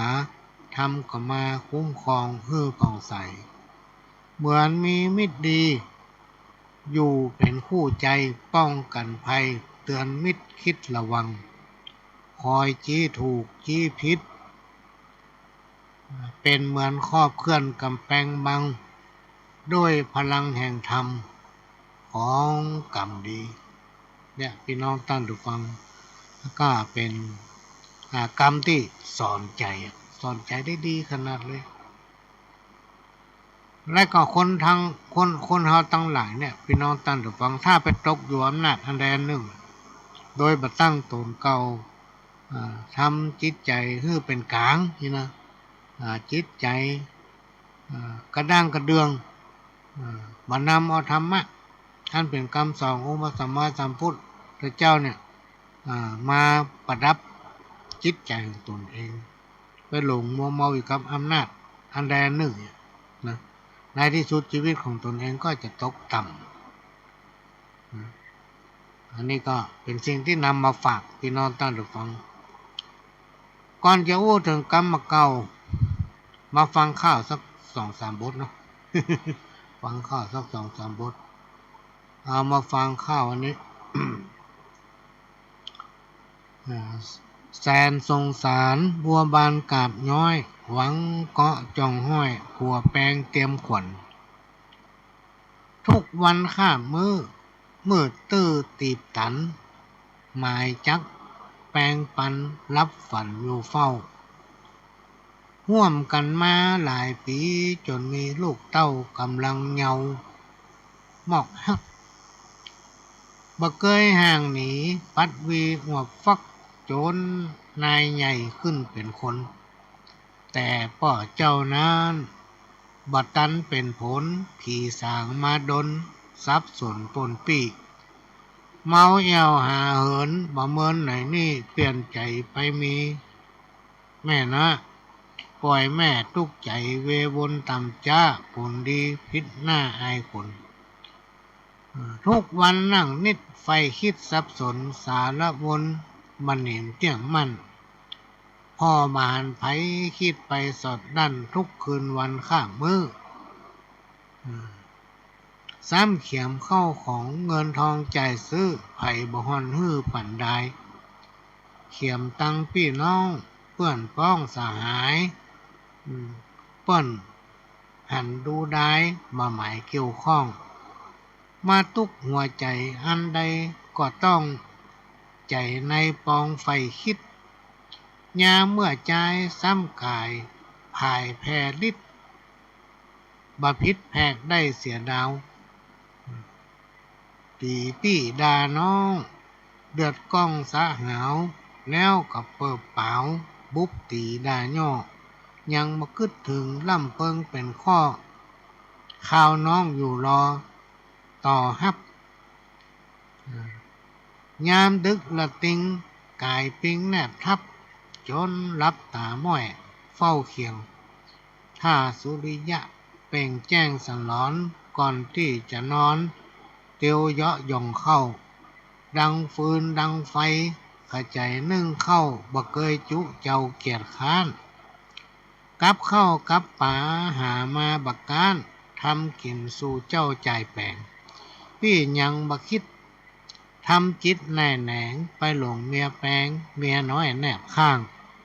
บ่เอ็นดูตาบ่เอ็นดูหน้าเมื่อปางข่าวคาหยากตุกลูกห้องพ่อเฮ้ยแม่เลยคุณมุกสะดุดมืดหน้าเมาวนนึกหาสิ่งทรัพย์ก็อับก็จนจักเป็นพระจน2 คนลูกน้อยน้ำตาเมียหลวงข้าพวงดอกสร้อยน้องไหลยาวลอยล่องน้ำลงแผ่นพระสุธาไหลมาดังน้ำสมุทรตากว้างกงกา อันนี้น้ำตาเมียหลวงพี่น้องท่านหรือเปล่าโอ้ปัญหาได้ดีขนาดแล้วฮิหาด้วยกันมาสมัยตั้งแต่บ่มีอย่างละเริ่มต้นจากศูนย์เนาะฮิหาอยู่ด้วยกันมามีอันใดก็ซ้อมาให้กินเนี่ยมีความซื่อสัตย์อยู่ตลอดจนมีลูกมีเต้าด้วยกันโอ้พอตั้งรักตั้งฐานได้ ไม่มีเมียน้อยอะไรอันนี้ก็ที่เพิ่นเอามาอ่านเนี่ยพี่น้องท่านฟังเพิ่นเขียนส่งมาให้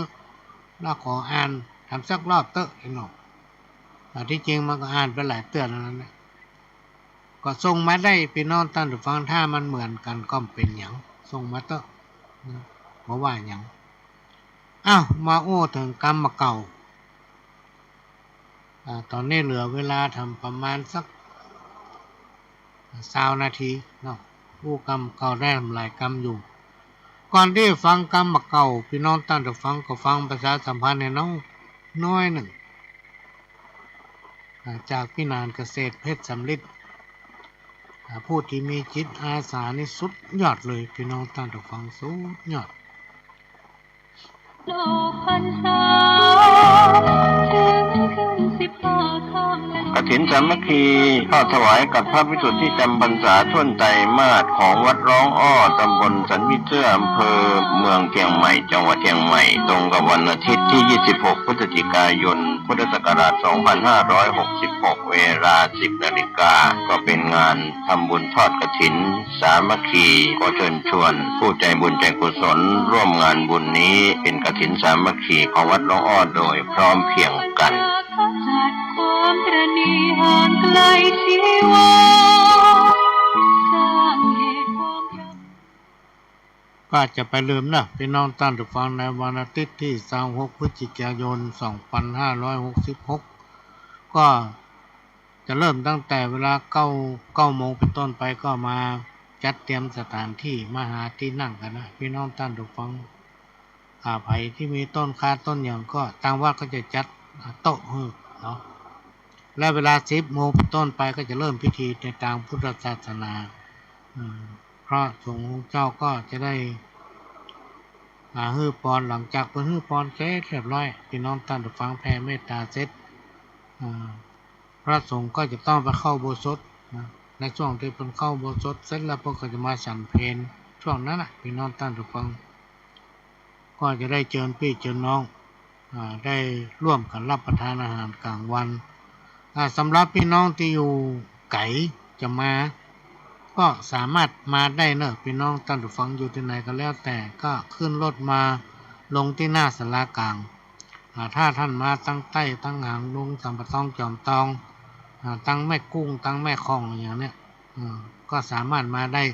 ก็ต่อรถสายแม่ลิ้มแม่แต่มาลงหน้าศาลากลางแล้วนั่งที่เพิ่นมีศาลานะพี่น้องท่านผู้ฟังที่สะพานลอยจะมีศาลาพักผู้โดยสารถ้าก็นั่งพักกันได้มันมี2ศาลาก่อนทั้งเพิกตั้งใต้ก็มีตั้งเหนือก็มี2ศาลาแล้วก็แจ้งผู้หลวงก็แจกจ่ายละอ่อนไปครับแล้วสำหรับลูกหลานเข้ามาในเมืองมีรถจะให้เขามาส่งถึงวัดเมื่อมาถึงวัดก็เสาะหาผู้หลวงบอกผู้หลวงก็จะเตรียมไว้พอเสร็จการใช้งานก็จะให้รอเขาไปส่งเหมือนคู่ปีที่ผ่านมานะอันนี้ขอแจ้งประชาสัมพันธ์บอกต่อๆกันไปตัวสำหรับปัจจัยพี่น้องท่านผู้ฟังเฮาไม่ได้กำหนดกฎเกณฑ์ว่าไผที่มาตั้งกฐินนะต้องเป็นปัจจัยต้องอันใดเนี่ยตอนใดก็ได้ตามกำลังของไผของมันแต่บ่ต้องห่อเข้ามาเนอะ ถ้าท่านมาไกลต้องห่อเข้ามาเฮามีโรงทานกรรมเก่าอย่าขี้ค้านลูกขวายกินข้าวไงนอนหลับเกิดมาเป็นคนกับเปิ้นตึงเตือก็มีความขยันหมั่นเพียรจะไปขี้ค้านคนขี้ค้านเนี่ยไปไหนเปิ้นตึงไม่ใช่ชอบขี้ค้านกับนอนลูกขวายเนี่ยพี่น้องท่านผู้ฟังเหมือนกันเลย นอนรับลูกขวายแถมมาปอกินข้าวไงและเอียวต่อแล้วก็ปิ๊กมานอนรับตื่นมาก็กินข้าวแล้วไปเอียวแถม อันนี้กรรมเก่าคนโบราณเพิ่นว่าไว้บัดตันกินเปิ้นนะคนเฮาเนี่ยพี่น้องท่านผู้ฟังยามหนุ่มกำน้ำน้อยเนี่ยสอนละอ่อนเตอะอย่างเฮาอายุนักแล้วเนี่ยไปย่านอย่างตึงไหวละมีคนหนึ่งเนาะโตยพระหลวงเนี่ยตลอดเวลามีการมีงานที่ไหนก็จ้าง เขาจะอยู่กำเดียวนะอย่างเฮาเนี่ยอายุหมอกนี่นะถือว่าอายุนักมันตึงบัดล่ำบัดรวยละไปขอรับจ้างที่ไหนเปิ้นก็ตึงบัดจ้างแล้วไอ้โลเปิ้นกว่าเป็นบาปใจผู้สูงวัยว่ะ เนี่ยพี่น้องท่านผู้ฟังยามเฮามีพละกำลังเฮาก็เนี่ยไปทำไปนะเวลาได้อย่างมากก็ไปกินง่ายใจโอยนะนึกถึงวันข้างหน้านะเก็บหอมไว้พ่องเวลาเฮาจนเจ็บจนเป็นเนี่ยเฮาต้องล้นไปหาไผในยุคปัจจุบันเนี่ยมันจะเหมือนกันหมดพี่น้องท่านผู้ฟังแก้วแหวนเงินคำเนี่ยมันอยู่ที่คนขยันนะอยู่ที่คนขยันมันเพียรบางคนขยันแต่ไปที่ไหนก็มีการนี่เหมาะ ไปยากการที่ไหนก็เปิ้นบ่เอาเปิ้นบ่จ้างอิ่มละเพราะฉะนั้นเราต้องหาวิธีพี่น้องตั้งถูกฟังบ่ได้ล้นด้วยก้นจ้างก็คือว่าบ่ได้ล้นด้วยก้นเปิ้นเขาให้สังเกตหันว่าหันเปิ้นขายบะเขือได้ราคาดีมันก็เอาบะเขือมาขายกับเปิ้นเนี่ยก็เลยมีกล้าบะเขือพี่น้องตั้งเต็มบ้านเต็มเมืองน้องพอดกรรมประกอบทำกรรมหนึ่งปากเป็นธรรมใจดำเหมือนมินหม้อปากเป็นธรรมใจดำเหมือนมินหม้อมีความหมายว่ามักแสดงตนเป็นคนมีศีลมีธรรมแต่กับประพฤติชั่วเพื่อนห้องว่าเป็นคนมือถือสากปากถือศีลคนประเภทเนี้ยพี่น้องตั้นดอกฟังครูบาอาจารย์บอกว่าบดีเข้าใกล้มัน บดีเข้าใกล้มันเพราะมันเป็นบดีอย่างกำเขาสักอย่างมันเป็นคนที่ใจดำใจดำใจเป็นคนที่แรงน้ำใจนี่ในจิตใจมันมีศีลมันมีธรรมนะคนอู้อย่างมันก็อู้เขาเปิ้นได้หมดแต่ใจมันดำนู่ใจมันแคบนะคนห้องมือถือสากปากถือศีลบดีเข้าใกล้กรรมประกอบทำกรรมหนึ่งหนีฝนบ่โป้นฟ้ามีความหมายว่ามันมีภัยจังหนีโป้นความทุกข์ยากและก็เกิดแก่เจ็บตายได้คนตะกอนเนี่ยเปิ้นเลยได้กล่าวเป็นกรรมที่เป็นกุศโลบายว่าหนีฝนบ่โป้นฟ้าทำกรรมหนึ่งบะขามป้อมตกองมืออีวอกหมายความว่าเป็นกรรมที่เปรียบเทียบหู้ว่าสิ่งใดที่ตกอยู่ในมือของคนบดีพี่น้องท่านผู้ฟังอันใดก็ตามที่ไปตกอยู่ในองค์มือของคนบดีคนชั่วคนใจดำคนวอกมันจึงยากที่จะได้คืนพี่น้องท่านผู้ฟังถึงได้คืนมีทางอันนี้นอกจากจะเป็นกรรมที่มันมีแต่เอาฟังแล้วเอาอ่านแล้วฟังไปแล้วว่ามันเป็นอย่างนั้นแต่จากประสบการณ์ตัวเก่าก็โดนไม่พี่น้องตั้งดูฟังอันใดก็ตามถ้ามันตกเข้าไปในองค์มือของคนบาซื่อนี่คนวอกคนใจแคบคนใจดำคนหันแก่ตัวเนี่ยดึงมีโอกาสได้คืนมาพี่น้องตั้งดูฟังถ้าจะเป็นเรื่องเป็นเล่าไปซื้อไปถึงลูกถึงล้านซื้อแป้หูจักจบเพราะฉะนั้นเราก็วางเฉยที่ข้านเป็นเรื่องเป็นเล่าก็เรียกบาปบุญคุณโทษจะถนองมันเองแต่มันจ้าหน่อย บาปบุญคุณโทษมันจ้าหน่อยนะพี่น้องท่านฟังมันค่อยตันใจเนาะแต่บุญเนี่ยพี่น้องท่านฟังมันมีแต่ตัวที่อู้ได้อย่างนี่มันใจว่าคิดแล้วมาอู้นะพี่น้องท่านฟังเขาตองดูในสมัยก่อนเนี่ยครูบาอาจารย์บอกให้ทำความดีไว้ทำไปเลยเรื่องบุญเนี่ยจะเป็นละบัจจัยว่าทำแล้วมันเสี่ยงไปแล้วมันถึงมีอย่างขึ้นมาบัจจัยมันทำให้เราบัดตกอับพี่น้องท่านฟังมันทำให้เราบัดตกอับคิดอันใดสมแล้วกรรมกรรมปรารถนาทุกประการเลยเหมือนกรรมครูบาอาจารย์ต้นว่าไว้เนี่ยมันมีเกิดขึ้นหมดเหื่อหูเฮาหันจนพิสูจน์ได้ว่าคนที่มีใจบุญเนี่ยพี่น้องท่านผู้ฟังประกอบความดีงามบัจจัยมันดึงดีหมดบัจจัยคนเฮามันต้องมีดีมีบ่ดีอยู่ด้วยกันทั้งนั้นนะบัจจัยว่ามันดีขนาดไหนดีมากใดพี่น้องท่านผู้ฟังมันบ่ 100% หรอกคนเฮาทุกคนจะต้องมีดีมีบ่ดีอยู่ด้วยกันเหมือนกับบาดปูนขุนและโตดมันก็ต้องมีอันใดนึงอยู่ด้วยกันแต่เฮาเชื่อว่าการทำดีเนี่ยได้ดีแต่ว่ามันจะออกผลจ้าน้อยบ้านปลายชีวิตมันทำเฮาอยู่สุขกายสุขใจมีลูกมีเต้าก็มีสติปัญญาเฉลียวฉลาดนะ พี่น้องท่านผู้ฟังก็ลองตองพอตนเองเนอะทำไปเถอะนะทำไปเรื่อยๆแล้วมันจะบังเกิดผลขึ้นเองโดยเฉพาะก่อนที่เราจะนอนหลับเนี่ยพี่น้องท่านผู้ฟังเขาทำภารกิจอย่างเสร็จอาจจะพักผ่อนนอนหลับใช้เวลาสัก5 นาทีเนี่ยพี่น้องท่านผู้ฟังไหว้พระเมื่อเราเตรียมตัวเสร็จแสดงเราต้องอาบน้ำแล้วล่ะไหว้พระสวดมนต์เฮาบ่ได้อย่างไรเฮาก็ว่าอรหังสัมมานะพี่น้องท่านผู้ฟังง่ายอรหังสัมมาสัมพุทโธภควาเนี่ย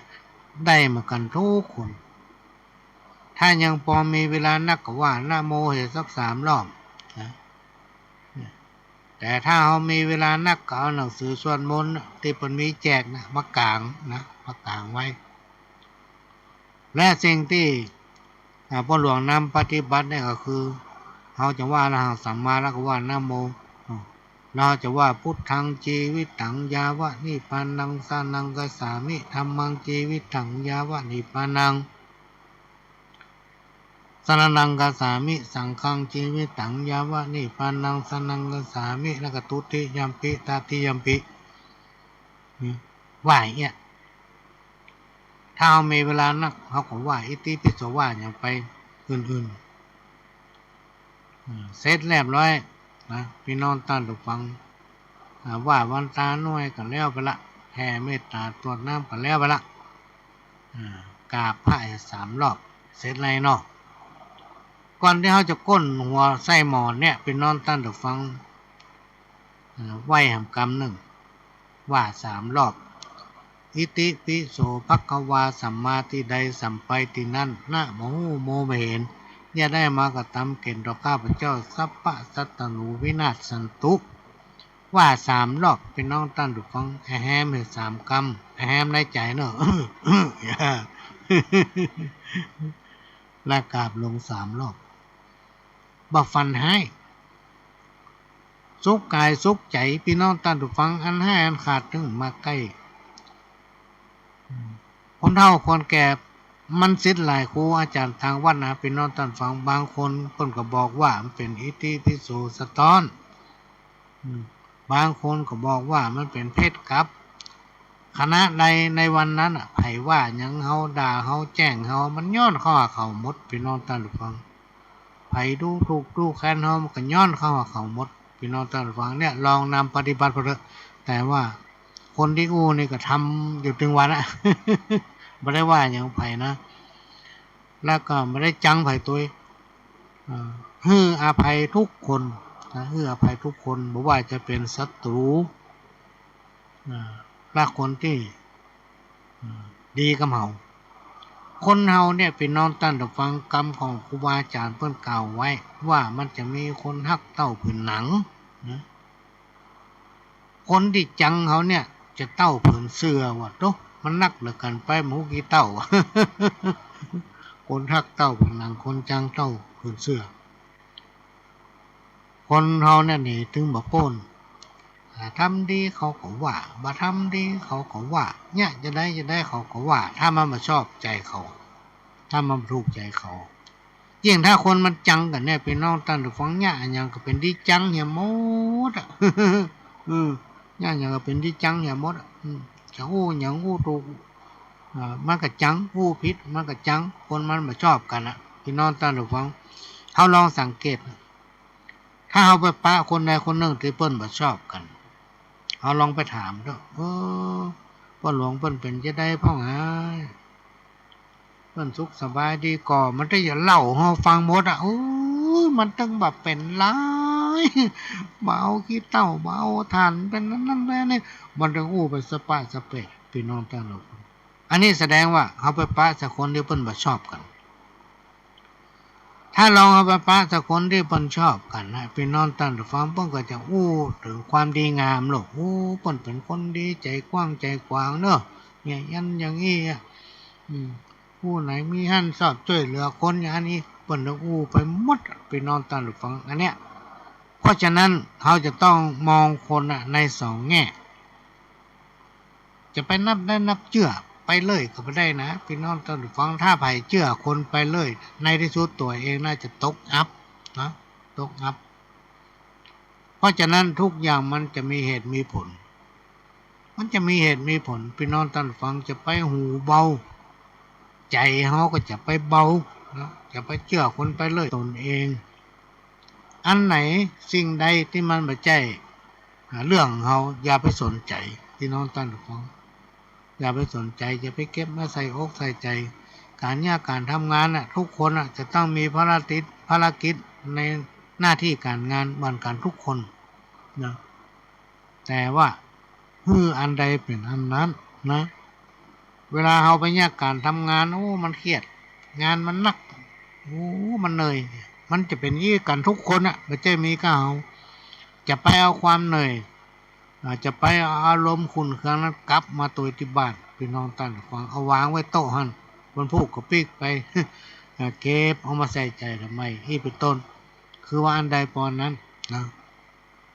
มาทำกรรมมาเก่าทำกรรมน้ำคุณไว้ต่างในน้ำใสไว้ต่างนอก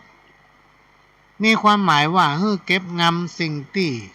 บ่พอใจพี่น้องท่านฟังไว้ในอกในใจพุ่นก้นหัวใจพุ่นบดีแสดงออก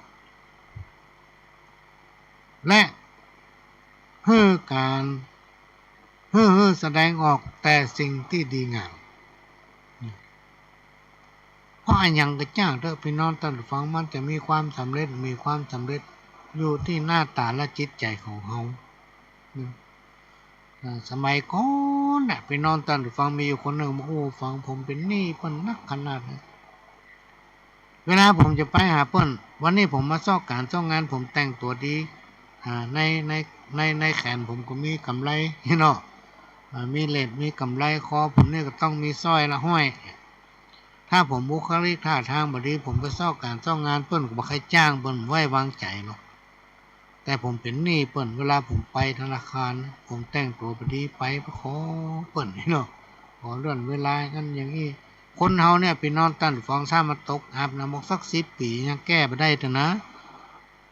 เพราะฉะนั้นเขาจะต้องก้อยอยู่ไปด้วยสติปัญญาตัวเก่าก้อยศึกษากับปัญหาที่เขามีผูกไปแก้ไปเป็นข้อบัดนี้หนีปัญหาต้องเข้าหามันพี่น้องท่านผู้ฟังทุกคนมีปัญหามากันหมดแต่ว่ามีปัญหาใดในโลกที่คนมนุษย์เขาทั้งหลายจะแก้บ่ได้คนมนุษย์เขานี่ชื่อว่าเป็นสัตว์ประเสริฐเขาประเสริฐกว่าสรรพสิ่งทั้งหลายทั้งมวลพี่น้องท่านผู้ฟังตัวของเขานี่มีกล้ายังมากมายมหาศาลมาสามารถที่ประมาณกล้าได้เพราะฉะนั้นเขาต้องภูมิใจในตนเองนะอย่าไปคิดสั้นสั่งสมแต่ความดีงามเมื่อเขามีอันไหนที่มันเหลือตกใจพี่น้องท่านผู้ฟังสุดที่ยื่นมือเนี่ยเขาจิ้นจะปรึกษาหาเปิ้งคนอื่นถ้าเขาทำแต่ความดีงามจะมีคนมาอุปถัมภ์อันไหนที่มันนักขนาดมันก็จะกลายเป็นเบาเวลาหมดละพี่น้องท่านผู้ฟังมันหมดเวลาแล้วประเดี๋ยวนะเหลือ 2-3 นาทีผู้หลวงก็จะขอเปิดสปอตของอาจารย์เกษตรเพชรสำริดให้ฟังน้อยหนึ่งโลกพรรษาถึงขึ้น15 ค่ำกฐินสามัคคีทอดถวายกับพระภิกษุที่จำพรรษาช่วงไตรมาสของวัดร้องอ้อตำบลสันวิเตื้ออำเภอเมืองเชียงใหม่จังหวัดเชียงใหม่ตรงกับวันอาทิตย์ที่ 26 พฤศจิกายน พุทธศักราช 2566 เวลา 10 นาฬิกาก็เป็นงานทำบุญทอดกฐินสามัคคีก็เชิญชวนผู้ใจบุญใจกุศลร่วมงานบุญนี้เป็นกฐินสามัคคีของวัดร้องอ้อโดยพร้อมเพรียงกันจัดความตระหนี่ห่างไกลชีวาสร้างเหตุความและก็ขอนำรายการนี้จากพี่น้องท่านผู้ฟังไปก่อนขอทุกคนทุกท่านกินขอลำนอนรับอยู่สุขสบายเหมือนกันคู่คนจากกับผมพระหลวงสว่างท่านจันทร์ขอสวัสดีครับ